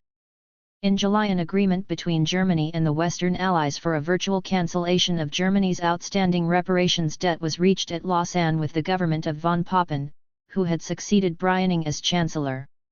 This was read as a symptom of a further rapprochement between Germany and the West, and, when later in the same month the German delegation left the disarmament conference for the first time as a protest against its dilatory performance and its failure to recognize German equality of rights, the Soviet delegation continued to sit. At the same moment the Soviet-Polish non-aggression pact was signed in Warsaw. In November the long-awaited Franco-Soviet non-aggression pact was signed in Paris, and Litvinov was reported to be in negotiation with the Romanian delegate in Geneva. Hatchets were being buried all round, and new safeguards sought for Soviet security sometime before Hitler made his volte-face in foreign policy.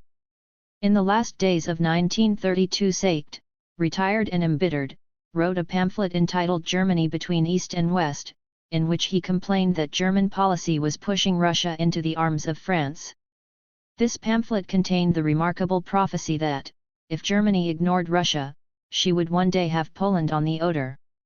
In Germany the economic crisis was at its height and the bankruptcy of the Weimar Republic was evident. But few people ventured to guess what would succeed it.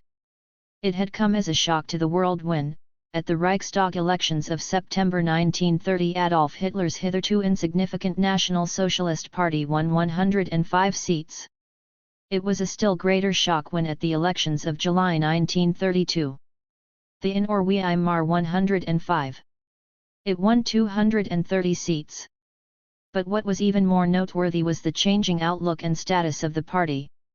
In 1930, Otto Strasser, the leader of its left wing and the champion of the socialist element in its original program, had left it, and its evolution from this point onwards was steadily towards unqualified nationalism and the quest for power irrespective of program or principle. A corresponding change of attitude occurred among the supporters of the old right parties. They were no longer willing, as they had been under Stresemann, to play the game of parliamentary democracy in which they had never believed, and gravitated easily towards the one party which openly proposed to destroy it. The right began to disintegrate.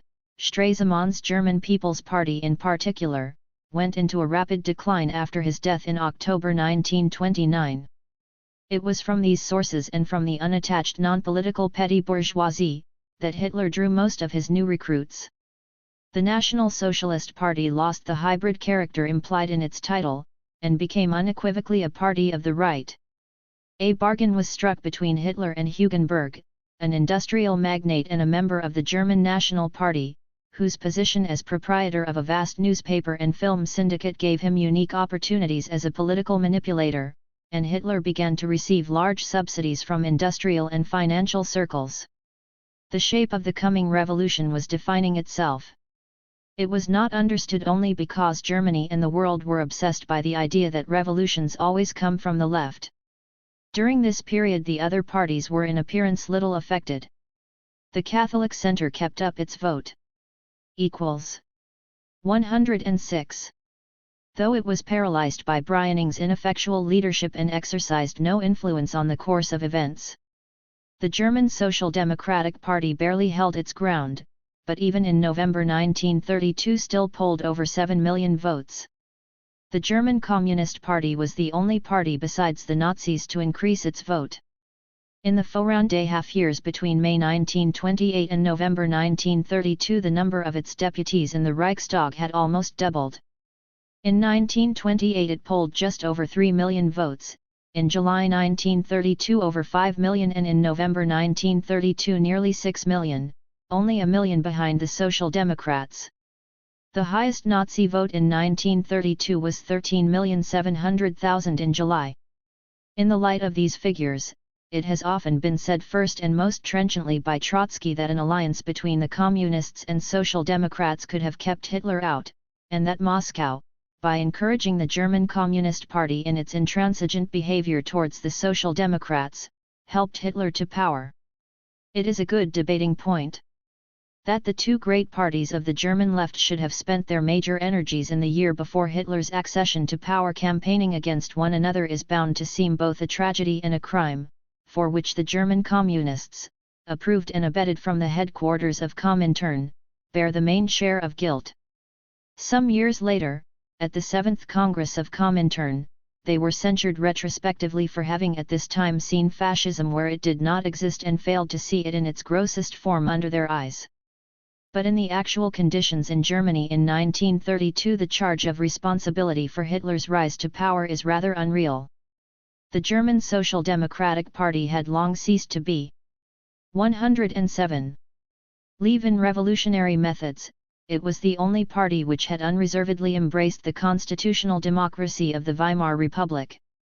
The German Communist Party remained in theory a revolutionary party, but since 1923 had been wedded to the belief, which was fully endorsed in Moscow, that the time was not ripe for revolution in Germany and that to resort to force was to court disaster.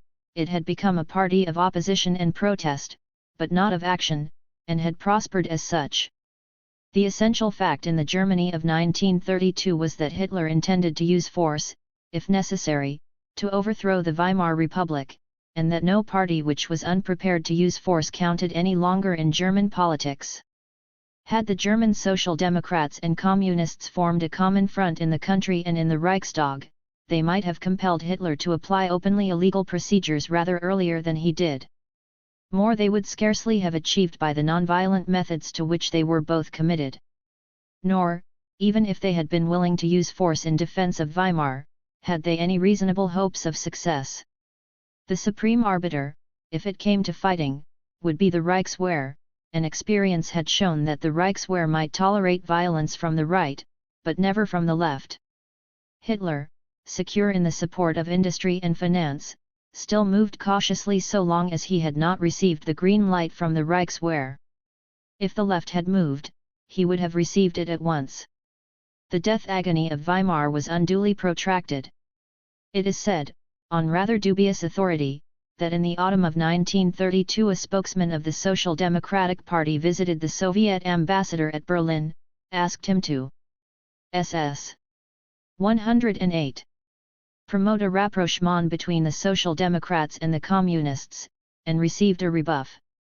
In the November elections, which increased Communist representation in the Reichstag from 89 to 100 and reduced Social Democratic representation from 143 to 121, the Nazis by some odd electoral clients saw the number of their deputies decline from 230 to 196.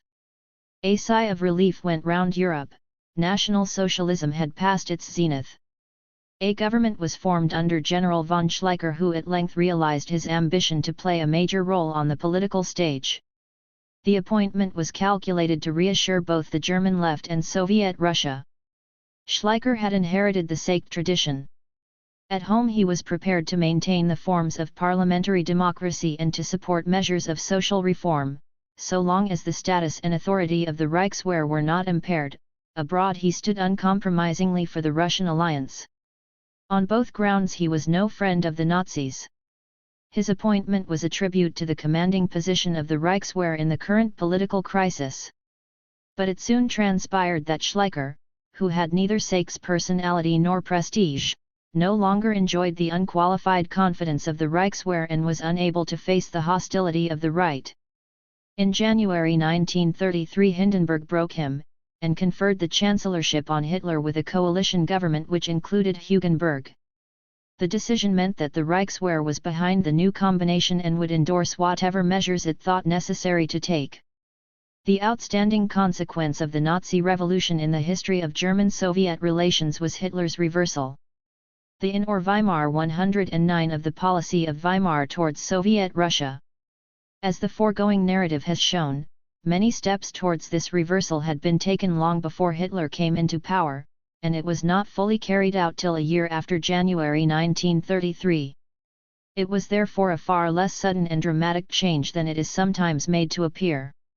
One point, however, now becomes obvious. From the moment of Hitler's rise to power, Germany was calling the tune in German-Soviet relations, and the cooling off of German-Soviet friendship came primarily from her side. For the first few weeks of the new regime a certain tendency existed on both sides to pretend that nothing serious had happened. In March 1933 Göring gave a press interview in which he explained that our own campaign for the extirpation of communism in Germany has nothing to do with German-Russian relations, which would, he was convinced, remain as friendly as in former years, and this attitude was confirmed by Hitler in his first foreign policy speech on March 25. In May a protocol formally renewing the half-forgotten Neutrality Pact of April 1926, which had been signed in the spring of 1931, but left unratified by successive German governments, was duly ratified, and Izvestia seized the occasion to remark that in spite of their attitude towards fascism, the people of the USSR wish to live in peace with Germany and consider that the development of German-Soviet relations is in the interest of both countries. This dual policy, however, soon became difficult to maintain. When the Reichstag fire touched off the first massive explosion of abuse against communists in general and Comintern in particular, Litvinov is said to have asked 110. His German colleague at the disarmament conference in Geneva what these accusations meant, suggesting that they could only portend a change in German policy. For a long time Soviet reactions to the rising flood of invective in the utterances of the Führer and in the Nazi press remained unusually mild. As late as September 1933 at the session of the All-Union Central Executive Committee, Molotov cautiously observed that the USSR has no reason to alter her policy towards Germany, though in Germany many attempts have been made in the past year to revise relations with the Soviet Union, and Litvinov dotted the I's of this policy with a rather crude avowal of Soviet opportunism. We of course sympathize with the sufferings of our German comrades, but we Marxists are the last who can be reproached with allowing our feelings to dictate our policy. The whole world knows that we can and do maintain good relations with capitalist states of any brand, including the fascist. We do not interfere in the internal affairs of Germany, as we do not interfere in those of other countries, and our relations with her are conditioned not by her internal but by her external policy. At this time the Soviet leaders were evidently still hoping against hope that Hitler's hatred of communism did not imply hostility to Soviet Russia. But the decisive stroke was now not long delayed. On January 26, 1934, the German and Polish governments recorded in a joint declaration their determination to effect a peaceful development of their relations, and to settle their innumerable differences by direct negotiation. What this meant in practice was that Hitler was prepared to sacrifice the German population of Danzig and the German minority in Poland for the sake of a political alliance with Poland. 111. The fatal blow had been struck at the perennially sensitive point of German-Soviet friendship. The policy of Rapallo, the diplomacy of the Weimar Republic, had been finally abandoned. Hitler's decision to make this far-reaching change of front is the most puzzling and controversial in the story of German-Soviet relations. That the change was unwelcome to the leading Reichswehr generals, who remained secretly unreconciled to it throughout the 1930s, is well known. Rauschning, the Nazi president of the Free City of Danzig, records that it was highly unpopular in at any rate some party circles. Of the party leaders only Rosenberg was strongly anti-Russian, and he had hitherto never held an important place in the councils of the party. The diatribes of Mein Kampf and the ambitions of finding Lebensraum in the Ukraine remained. But so much in the original program of National Socialism had been silently abandoned or relegated to a distant future that these could hardly be treated as a binding commitment. The initial pronouncements of the regime showed that, while the extirpation of communism at home was a consistent aim from the moment of the seizure of power, the breach with Soviet Russia was not. The shifting balance of opinion in industrial and business circles may have been a contributory factor in the change. In financial circles, opposition to the indulgence shown by the Weimar Republic for Soviet Russia had been active ever since the granting of credits in 1926, when the German government had intervened to moderate the exorbitant rate of interest demanded by the banks. After the British rupture of relations with Moscow in 1927, underground discussions seem to have been 112. Ducted between a German group including Arnold Rechberg and Kielman, the former German foreign minister and Trotsky's antagonist at Brest-Litovsk, and prominent personalities in Great Britain on the basis of a return to Germany of some of her former colonies and the abandonment of her economic relations with Soviet Russia. The adoption of the first Soviet five-year plan in October 1928 raised fresh doubts. The policy of the rapid large-scale industrialization of Russia embodied in the plan promised extensive orders to German heavy industry and was valuable in this respect, especially during the years of the acute economic crisis. On the other hand, as time went on, more and more German industrialists began to see in the Russia of the future, no longer a boundless market or a rich source of raw materials, but a potential industrial rival. One of the landmarks of the deterioration of German-Soviet relations after Hitler's accession to power was a memorandum circulated to the World Economic Conference in London in the summer of 1933 by Hugenberg, which resuscitated in a thinly disguised form the old idea of an international consortium to exploit the natural resources of Russia and the Ukraine. In the present state of evidence, it is impossible to assign a single or predominant motive to the change of front in German foreign policy which reached its consummation in the German-Polish Agreement of January 1934. But this act, which foreshadowed the declaration of war against Soviet Russia in 1941, presents a remarkable parallel to William II's refusal in 1890 to renew the German-Russian Reinsurance Treaty of 1887, the prelude to the War of 1914. Hitler certainly acted against the advice of the Reichswehr. 113 generals as William II had acted against that of Bismarck. In both cases the neglected warnings of those Germans who regarded friendly relations with Russia as a permanent and indispensable ingredient of German foreign policy were amply justified. Chapter 6. Hitler and Stalin. He first Soviet response to growing fears of. Hitler's attitude was to continue and strengthen the cautious movement of rapprochement with the West, especially at Geneva, which had been in progress before Hitler's rise to power. A few days after Hitler became Chancellor, Litvinov made a speech expressing sympathy with French demands for security, and put forward a draft convention for the definition of Aggressionsziele which met with more approval from France than from Germany or Great Britain. The signature at Rome in March 1933 of a four-power pact between Great Britain, France, Germany, and Italy, in which the possibility of invoking Article 19 of the Covenant of the League of Nations to revise the peace treaties was delicately hinted at, provoked fresh mistrust in Moscow.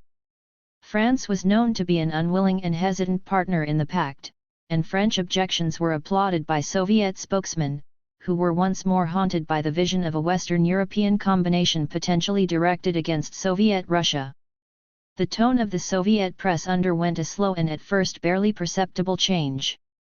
On March 30, 1933, Izvestia wrote sympathetically of a speech of Mr. Churchill in the British House of Commons against treaty revision. In the summer. 114. Hitler and Stalin 115. The same journal published a series of articles by Radek, which were subsequently republished in a pamphlet, on the theme that German pleas for the revision of Versailles were a prelude to a new imperialist partition of the world. The retirement of Germany from the League of Nations in October 1933 hastened a reconsideration of the traditional Soviet attitude of uncompromising hostility to that organization.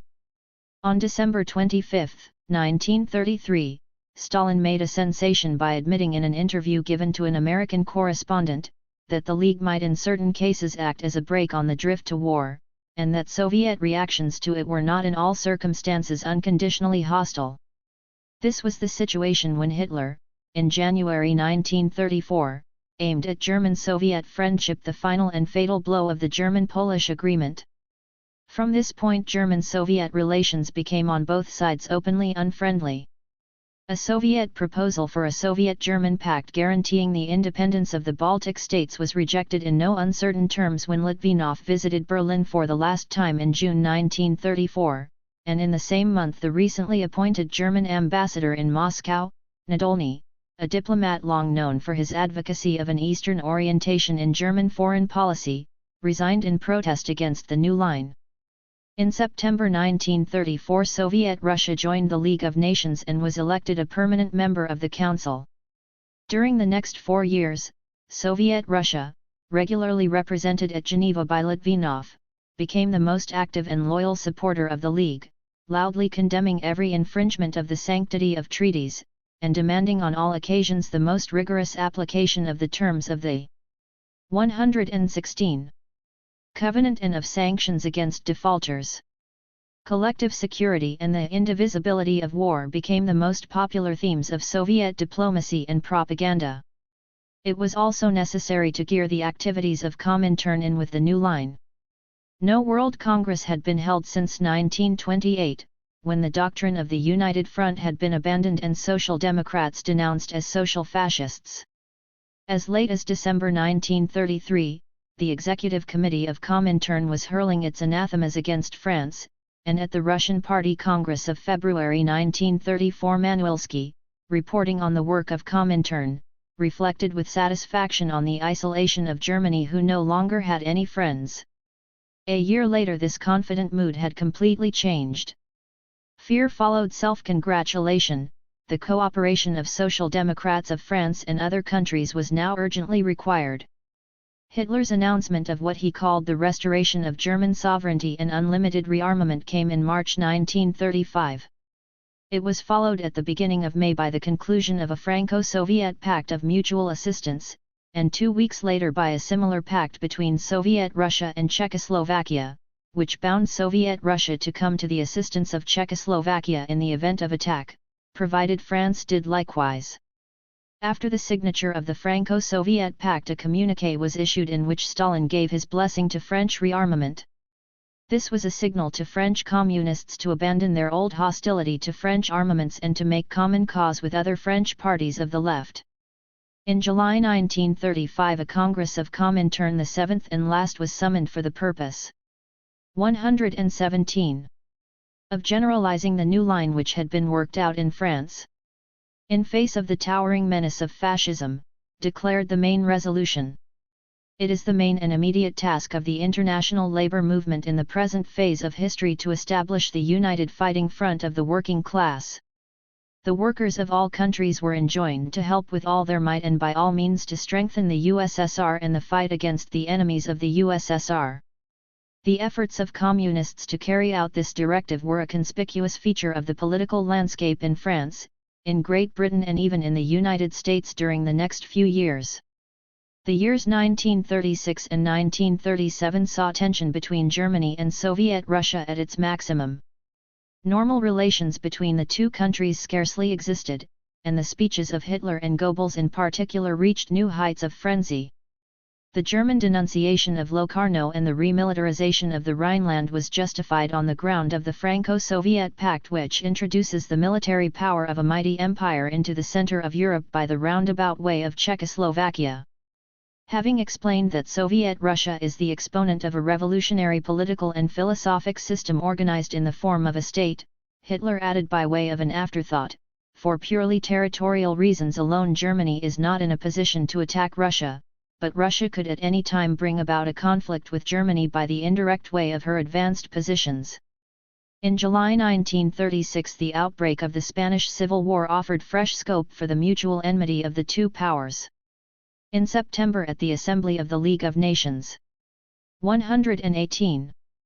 Litvinov branded National Socialism and racism as deadly enemies of all the workers and of civilization itself. In November Germany and Japan signed the so-called Anti-Comintern Pact, under which they agreed to concert measures, together to counter the threat of Comintern.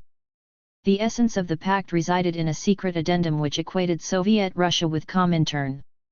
A year later, Hitler, in the confidential address to his principal lieutenants, recorded in the so-called Hossbach Memorandum, which figured largely at the Nuremberg trial, counted on Japan to deter Soviet Russia from coming to the aid of Austria or Czechoslovakia. By this time all Soviet Russia's international relations were being overshadowed by the most enigmatic episode, or series of episodes, of the period between the World Wars, the state trials and the purges in Moscow. These began with the trial in August 1936 of Zinoviev, Kamenev, and other members of what was called the Trotskyite Zinoviev Terrorist Center. The charges related to underground conspiracy against the Soviet regime, and the international element in them was secondary. The second trial of a Trotskyite anti-Soviet center, which included such well-known figures as Radek and Sokhonikov, took place in January 1937. This was immediately after the signing of the Anti-Comintern Pact, and the charges turned largely on alleged treasonable conspiracy with German and Japanese agents. Germany had been promised, among other things, the cession of the Ukraine. These trials were held in public and were characterized by the more or less complete confession of their guilt by all the accused. In June 1937 it was announced that Tokayev, Hitler and Stalin 119. Sky, the Chief of Staff of the Red Army, and 4 other leading Soviet generals had been executed after a secret trial on charges of treason and espionage on behalf of foreign powers. Finally in March 1938 Bukharin, Rykov, Krestinsky and other members of a so-called anti-Soviet bloc of Rights and Trotskyites were publicly tried on similar charges. Germany and Japan were still the principal countries aimed at. Nobody outside Soviet Russia or the communist parties in other countries believed that or most of the con_fessians made in these notorious trials were even approximately true. Of serious critics, some would dismiss them as totally false, others would point out that underground opposition activities indubitably went on in Soviet Russia during those years, that secret agents of foreign powers unquestionably operated there, and that there is no a priori reason why some of the defendants should not have been engaged in conspiracy against the regime, whether with or without foreign backing. This is not the place to attempt any general evaluation of the trials. But a few comments may be offered on their relation to German-Soviet relations. Radek at his trial was not required to testify on the role played by him in Germany in the early 1920s.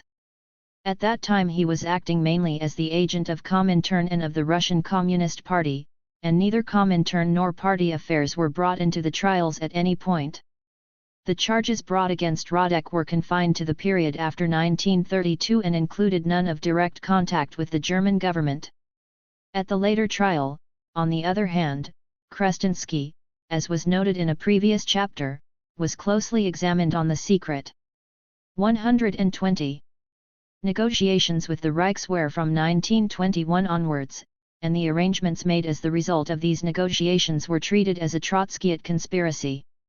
The generals executed after the secret trial of June 1937, all of whom occupied prominent posts in the 1920s, had certainly been concerned in these arrangements. Their share in them may have been the basis of the charges against the generals, as it was against Krestinsky. One of the most circumstantial of the accounts published before 1939 appeared in the German military journal Deutsche Wehr in October 1938. According to this version, Tukhachevsky's project of a coup against Stalin dated back to 1935, it was fixed to take place in May 1937 and was betrayed at the last moment by Skoblin, a White Russian general living in Paris who was presumably on this hypothesis an agent of the NKVD. The end of the Second World War released a flood of contradictory stories about the trials, but no shred of documentary evidence. The Red Army leaders, nourished in a long tradition of congenial cooperation with the Reichswehr, probably disliked the breach of relations as much as did the leading Reichswehr generals. It is conceivable that relations were maintained between them behind the backs of the two dictators after the official rupture. Elements in the Reichswehr which would have liked to get rid of Hitler may possibly have exchanged ideas with officers of the Red Army who had similar ideas about Stalin. This hypothesis, plausible in itself, fits in with the story told by Beneš to Winston Churchill in 1944 and recorded in Churchill's memoirs. According to this story, the Czech Secret Service discovered that Communica Hitler and Stalin 121 were passing through Prague between important personages in Russia and the German government. These related to an old guard communist conspiracy to overthrow Stalin and introduce a new regime based on a pro-German policy, and Beneš lost no time in communicating this information to Stalin. A more refined account, which seems to conform best with the principle cut bono, describes how the documents compromising the Red Army generals were communicated by Heydrich to the Soviet authorities in the hope of discrediting and destroying the generals, a plot which succeeded beyond all expectations. Those who tell this story differ as to whether the documents were genuine documents dating from the period of cooperation between the two armies or were forged by Heydrich for the occasion. A more refined version still maintains that the compromising documents were forged by the NKVD and planted in such a way as to make it appear that they emanated from German sources. The student of history is still without any serious evidence which would enable him to confirm or deny any of these picturesque and conflicting accounts. The most important international consequence of the trials and of the widespread purge which accompanied them was to lower the prestige of Soviet Russia and to confound those abroad who had preached cooperation with the Soviet government as the way to counter German aggression. Whether the charges were true or false, the mere fact of the trials and of the execution of so many notables, military and civilian, seemed to reveal a society and an army so rotten, and so fundamentally divided against themselves, that it was difficult to believe in. 122. Soviet Russia as an effective ally against German military power. The forces in other countries which sought to come to terms with Germany were correspondingly strengthened. These effects became apparent during the winter of 1937–1938, when the stage was already being set for the last act in the drama. 4 months before the last of the Soviet trials, on November 5, 1937, Hitler, as is now known from the Hossbach Memorandum, had cast the die for war. At the same time, the policy of appeasement passed from its passive into its active phase.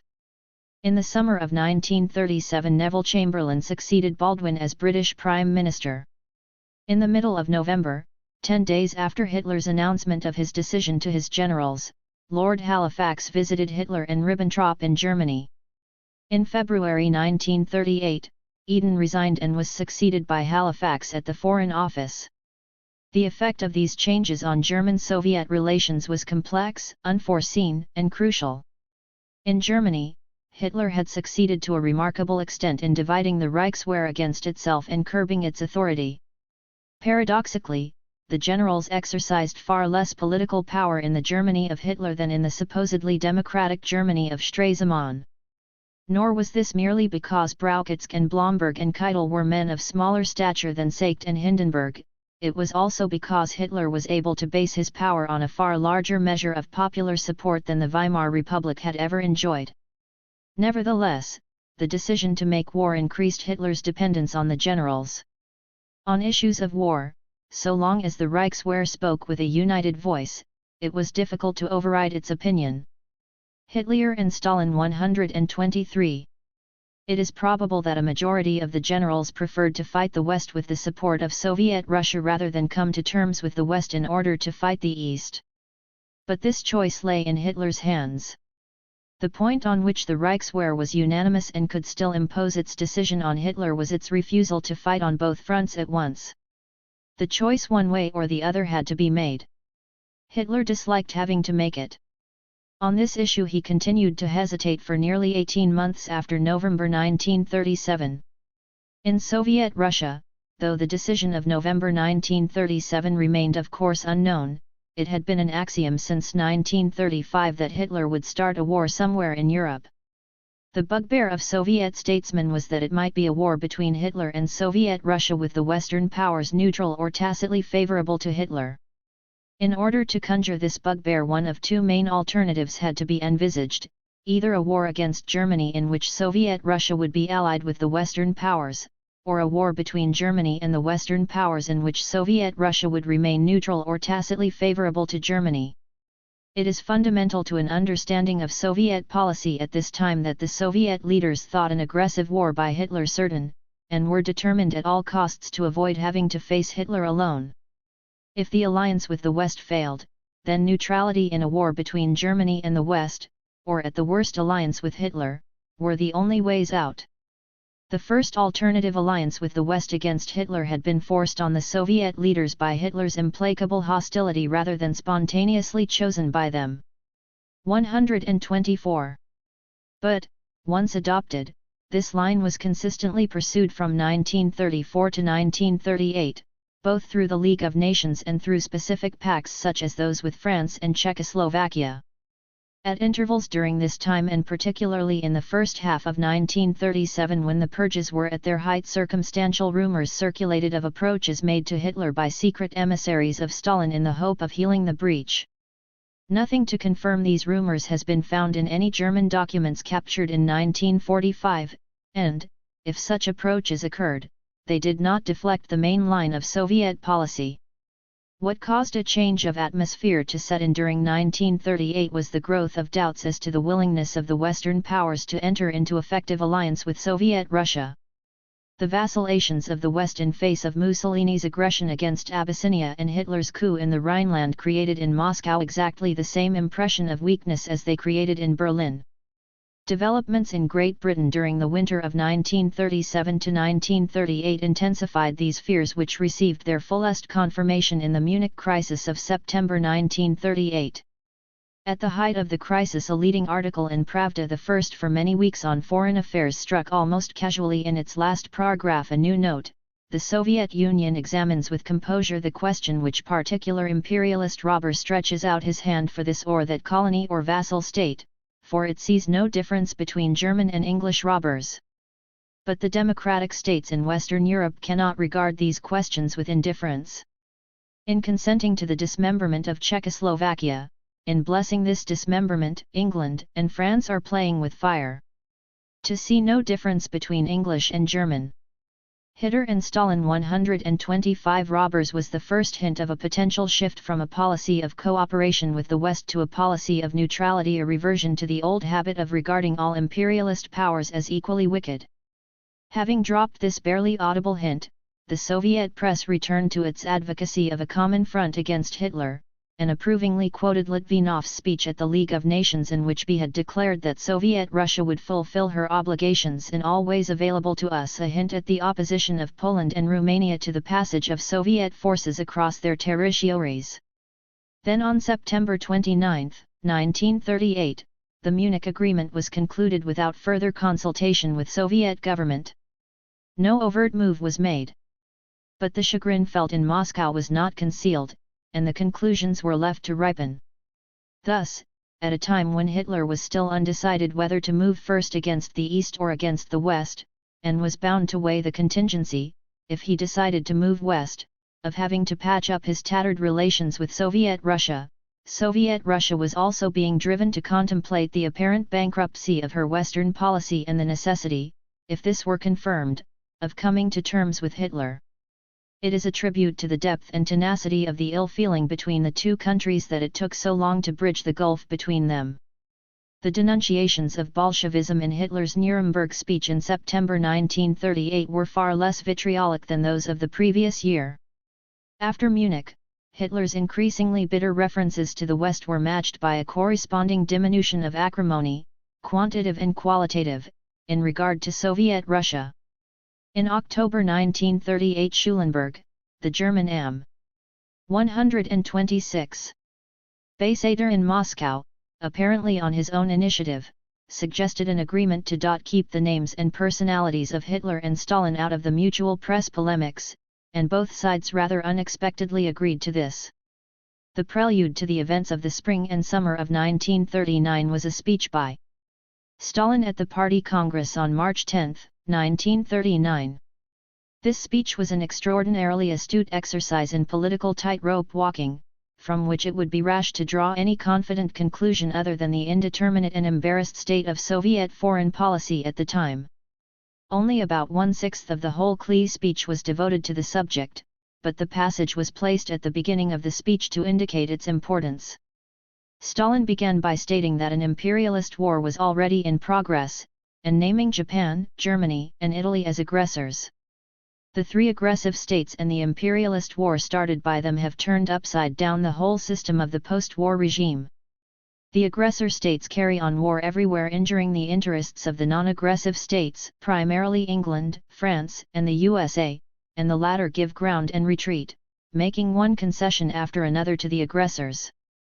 This attack on the aggressors was, however, carefully balanced by an attack on England and France, whose abandonment of collective security in favor of non-intervention and neutrality was, in Stalin's words, tantamount to saying, "Let every country defend itself against the aggressor as it will and can, our interest is not at stake, we shall bargain both with the aggressors and with their victims." This was something very like encouragement of the aggressor, and was equal to saying, 127. To Germany, start a war with the Bolsheviks and all will be well. Stalin concluded the foreign policy section of his speech by laying down 4 tasks for the party. To carry out and continue a policy of peace and strengthening commercial relations with all countries, to observe caution and not to allow our country to be drawn into war by warmongers who are accustomed to rake the fire with other people's hands, by all means to strengthen the fighting powers of our Red Army and Red Fleet, to strengthen the international ties of friendship with the workers of all countries who are interested in peace and friendship between nations. In spite of a divergence in the Russian idiom, the second of these items contained an obvious echo of the current American accusation against Great Britain of expecting others to pull her chestnuts out of the fire for her. This was its main significance. Statesmen, like private individuals, sometimes betray the subconscious processes of their own minds by the motives which they attribute to others. In retrospect, the most striking sentence in the speech was perhaps the one in which Stalin summed up his diagnosis of the attitude of the Western powers: "Let every country defend itself against the aggressor as it will and can, our interest is not at stake, we shall bargain with the aggressors and with their victims." Stalin's speech of March 10, 1939, clearly did not announce any positive decision of Soviet policy. What it did was to keep all options open and to hint more plainly than before that they were open. 5 days after the speech, Hitler occupied Prague, and on March 18, 1939, encouraged no doubt by the more vigorous reaction. 128. Of British opinion and of the British government to this coup, the Soviet government handed to the German ambassador in Moscow an exceedingly strong note, which was published, protesting against the German action and refusing to recognize the incorporation of the Czech lands in the Reich. Some tentative exchanges now occurred between the Soviet and British governments. But a Soviet proposal for an immediate conference of the anti-fascist powers at Bucharest to concert military measures was rejected by Great Britain, and a British proposal for a pact between Great Britain, France, Soviet Russia, and Poland for mutual consultation in the event of an act of aggression, though accepted by Moscow, was rejected by Poland. A British minister, who was in Moscow at the time for trade talks, declined to enter into any political discussions. Then on March 31, 1939, without any further approach to the Soviet government, Great Britain gave to Poland a unilateral guarantee to come to her assistance if she were attacked. In the circumstances, the Soviet government could hardly fail to deduce that Great Britain preferred the Polish to the Soviet alliance, and desired, as at Munich, to keep Soviet Russia out of major discussions affecting the peace of Europe. The first formal step towards a Soviet rapprochement with Germany came a fortnight later in the form of an interview of the Soviet ambassador in Berlin, Mirakalov, with the German State Secretary, Weizsäcker, on April 17, 1939. Having discussed a routine question, Mirakalov led the conversation to political matters and, after some beating about the bush, bluntly asked Weizsäcker, Hitler and Stalin 129. What he thought of German-Russian relations. Weizsäcker cautiously observed that the Russian press was not fully participating in the anti-German tone of the American and some of the English papers, and hinted at a similar restraint in the German press in regard to Russia. Thus encouraged, Mirakalov made the following statement. Russian policy had always moved in a straight line. Ideological differences of opinion had hardly influenced the Italian-Russian relationship, and they did not have to prove a stumbling block with regard to Germany either. Soviet Russia had not exploited the present friction between Germany and the Western democracies against us, nor did she desire to do so. There exists for Russia no reason why she should not live with us on a normal footing. And from normal, the relations might become better and better. This rather clumsy confidential approach was followed by an exchange of public gestures. The first sign came in Hitler's speech of April 28, 1939, which was devoted to an attack on Poland. Contrary to custom, it contained no word of abuse of Bolshevism or of Russia. The significance of this omission was underlined some days later by a prominent Nazi to a member of the French embassy, and it seems not unlikely that a similar hint had already been conveyed to the Soviet embassy by way of rejoinder to the démarche of April 17, 1939. The answer followed promptly. On May 3, 1939, Litvinov resigned the office of People's Commissar for Foreign Affairs and was succeeded by Molotov. Litvinov had been closely associated with the policy of collective security and was a Jew. The sudden decision, as officials correctly proclaimed, did not in itself herald a change of policy. Since Stalin's speech of March 10, 1939, had made it clear that two options were open: the presence at the head of Anarcho-Mindel of ACOM. 130. Messrs so publicly and conspicuously committed to one of them had become an anomaly. In this sense the change was a gesture of friendliness to Germany. Lest its significance be lost, Astakov, the Soviet charge d'affaires in Berlin, in the words of a German report, tried without asking questions to learn from the German Foreign Office on May 5 whether this event would cause a change in our position towards the Soviet Union. The next 3 months, May, June, and July, saw the forefront of the stage occupied by the increasingly involved and difficult Soviet negotiations with Britain and France, negotiations with Germany being relegated to the twilight of secret diplomacy in the background. They advanced with a slowness which testified to the depth of mutual suspicion. On May 20, 1939, the new Commissar for Foreign Affairs received the German ambassador for the first time. After a discussion about economic affairs, Molotov observed that the Soviet government could only agree to a resumption of the negotiations if the necessary political basis for them had been constructed. Schulenburg, having tried in vain to probe what lay behind these words, took his leave. Herr Molotov had apparently determined to say just so much and no more. The German Foreign Office, apprised of this conversation, replied on the following day that we must now sit tight and wait to see if the Russians will speak more openly. It soon transpired, however, that Molotov's taciturnity had won the first round of this waiting game.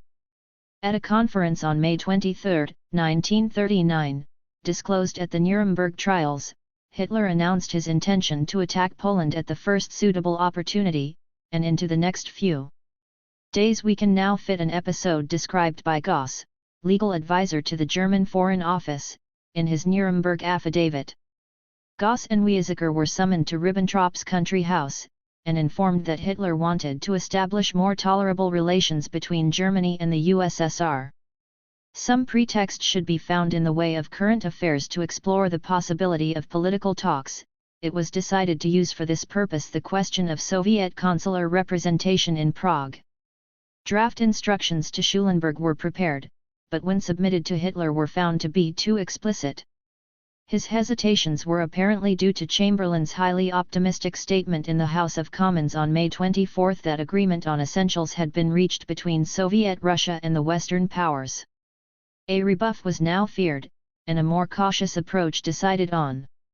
On May 30, 1939, Weizsäcker sent for Astakov and, after broaching the questions of the Prague consulate and the economic negotiations, expressed agreement with Herr Molotov that politics and economics could not be entirely separated in our relations, reverted to the Soviet ambassador's remarks in April about the normalization and even further improvement of German-Russian political relations, and, having changed over to a purely conversational tone, remarked inter alia that the development of our relations with Poland had actually made our hitherto restricted policy in the East freer.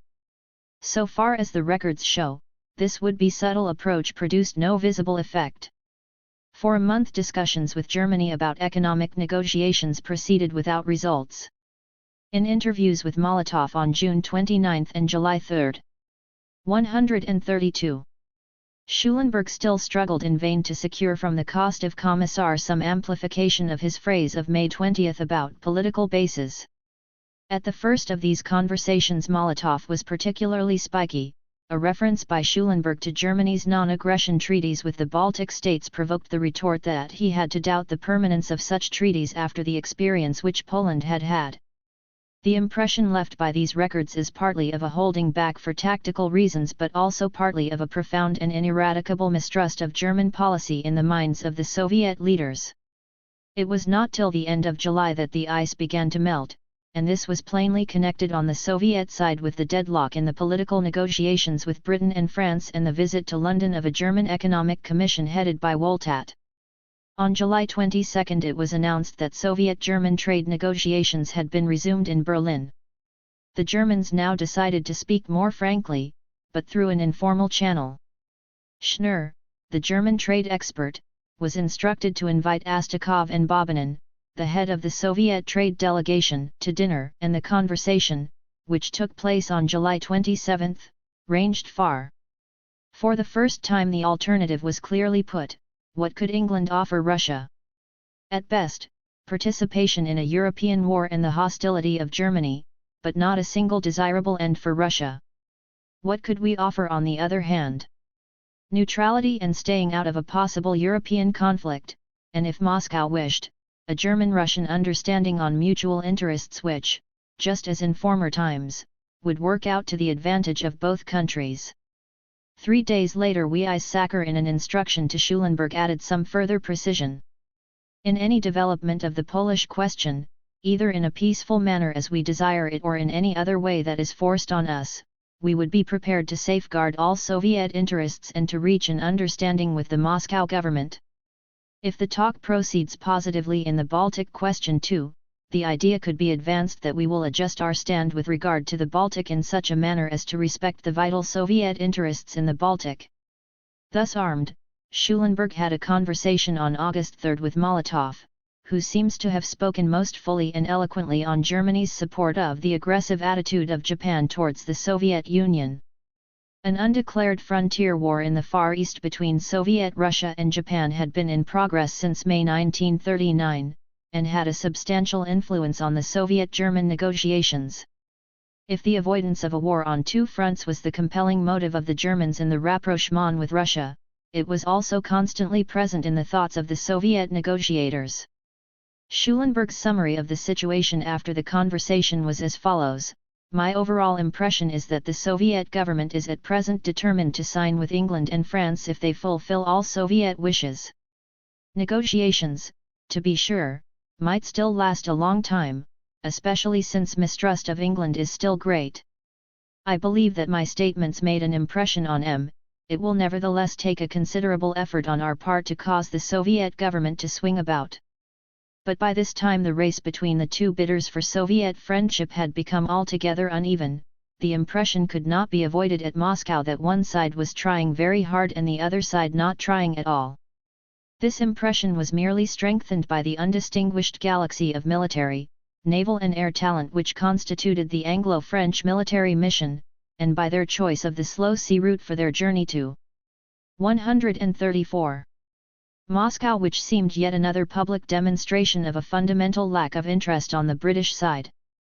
The military conversations began on August 12 and proceeded uneventfully till, on the third day, Voroshilov punctured the whole pretense by openly raising the unsolved question, the hidden crux of the whole negotiation, of the passage of Soviet troops across Polish territory in the event of German aggression, adding that it was useless to continue the discussions till that was settled. This move was clearly intended as a sign-off. On August 12 Astakov in Berlin had conveyed the agreement of the Soviet government to a conference in Moscow to discuss Soviet-German relations, and 2 days later Ribbentrop telegraphed his own readiness to come to Moscow. An extended conference with Stalin was the only condition laid down. With the game in the bag, the Soviet government could afford to keep the Germans on the doorstep, and the last stages still betray a strong element of mistrust in Moscow. After a further exhibition of the hedging and stalling in which Molotov was a master, the Soviet government on August 19 agreed to a visit 1 week after the proclamation of the signing of the economic agreement. This was still too slow for the German military program. Impatience at Berlin was expressed in a shower of telegrams and a personal message of August 20 from the Führer to Herr Stalin, begging that my foreign minister should be received on August 22 or at the latest on August 23. Thus pressed, Stalin accepted the second date. Ribbentrop arrived in Moscow on August 23, and the non-aggression pact and secret protocol were signed the same evening. The protocol fixed the division between Soviet and German spheres of influence in the event of a territorial and political transformation of these areas, in the Baltic states along the northern frontier of Lithuania and in Poland along the line of the Neru, Vistula, and San. The Soviet government affirmed its interest, the German government its political disinterestedness, in Bessarabia. On the next day Ribbentrop returned to Berlin. The British and French military missions bowed themselves out of Moscow 36 hours later, and on August 27 Molotov pronounced to the French ambassador his obituary on the negotiations.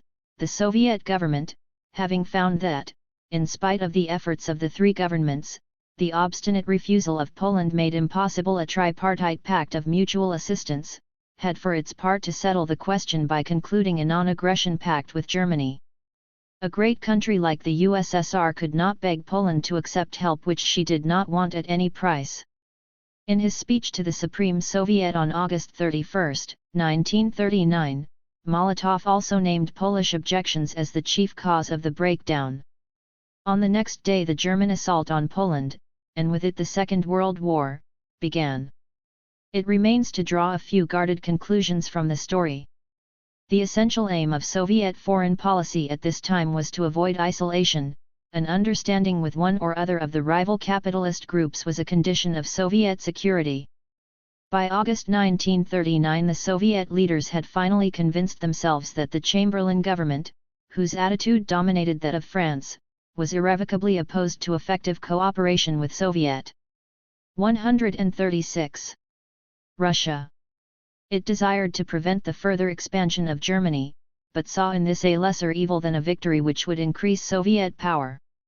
It refused therefore to enter into an alliance with Soviet Russia against Germany. Appeasement at Munich, the preference given to Poland in March 1939, and the delays and hesitations of the summer of 1939 were treated as proofs of this refusal, and the calculation was that, if Hitler could not be restrained by diplomatic gestures, then he must be encouraged to turn against the East, the immunity of the West being purchased by open or tacit support of aggression eastwards.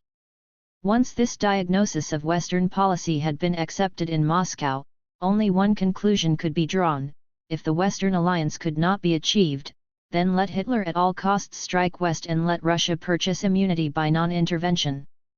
This was the conception embodied in the Pact of August 23, 1939, when in return for non-intervention Stalin secured a breathing space of immunity from German attack, German assistance in mitigating Japanese pressure in the Far East, and German agreement to the establishment of an advanced defensive bastion beyond the existing Soviet frontiers in Eastern Europe. It was significant that this bastion was, and could only be, a line of defense against potential German attack, the eventual prospect of which was never absent from Soviet reckonings. But what most of all was achieved by the pact was the assurance that, if Soviet Russia had eventually to fight Hitler, the Western powers would already be involved, and could no longer escape by shifting the brunt of the attack onto Russia. The final justification found by the official Soviet history of diplomacy for the diplomacy of Stalin is 137. That at the moment of the most intense struggle with the enemy the Soviet Union did not stand alone. For Germany the moral of the Pact of August 23, 1939, and of the story of German-Soviet relations over the past 20 years was simpler and less equivocal. The diplomatic recovery, and in part also the military recovery, of Germany after the disaster of 1918 had been achieved through a policy of friendship and cooperation with Soviet Russia which made it possible to play off the East against the West. When Hitler was tempted to break with Russia in 1934, Germany was isolated and German foreign policy ran into a dead end, from which there was no escape till, after an aberration lasting 5 years, Hitler once more came to terms with Soviet Russia and regained his freedom of action against the West. This was the significance for Germany of the German-Soviet Pact.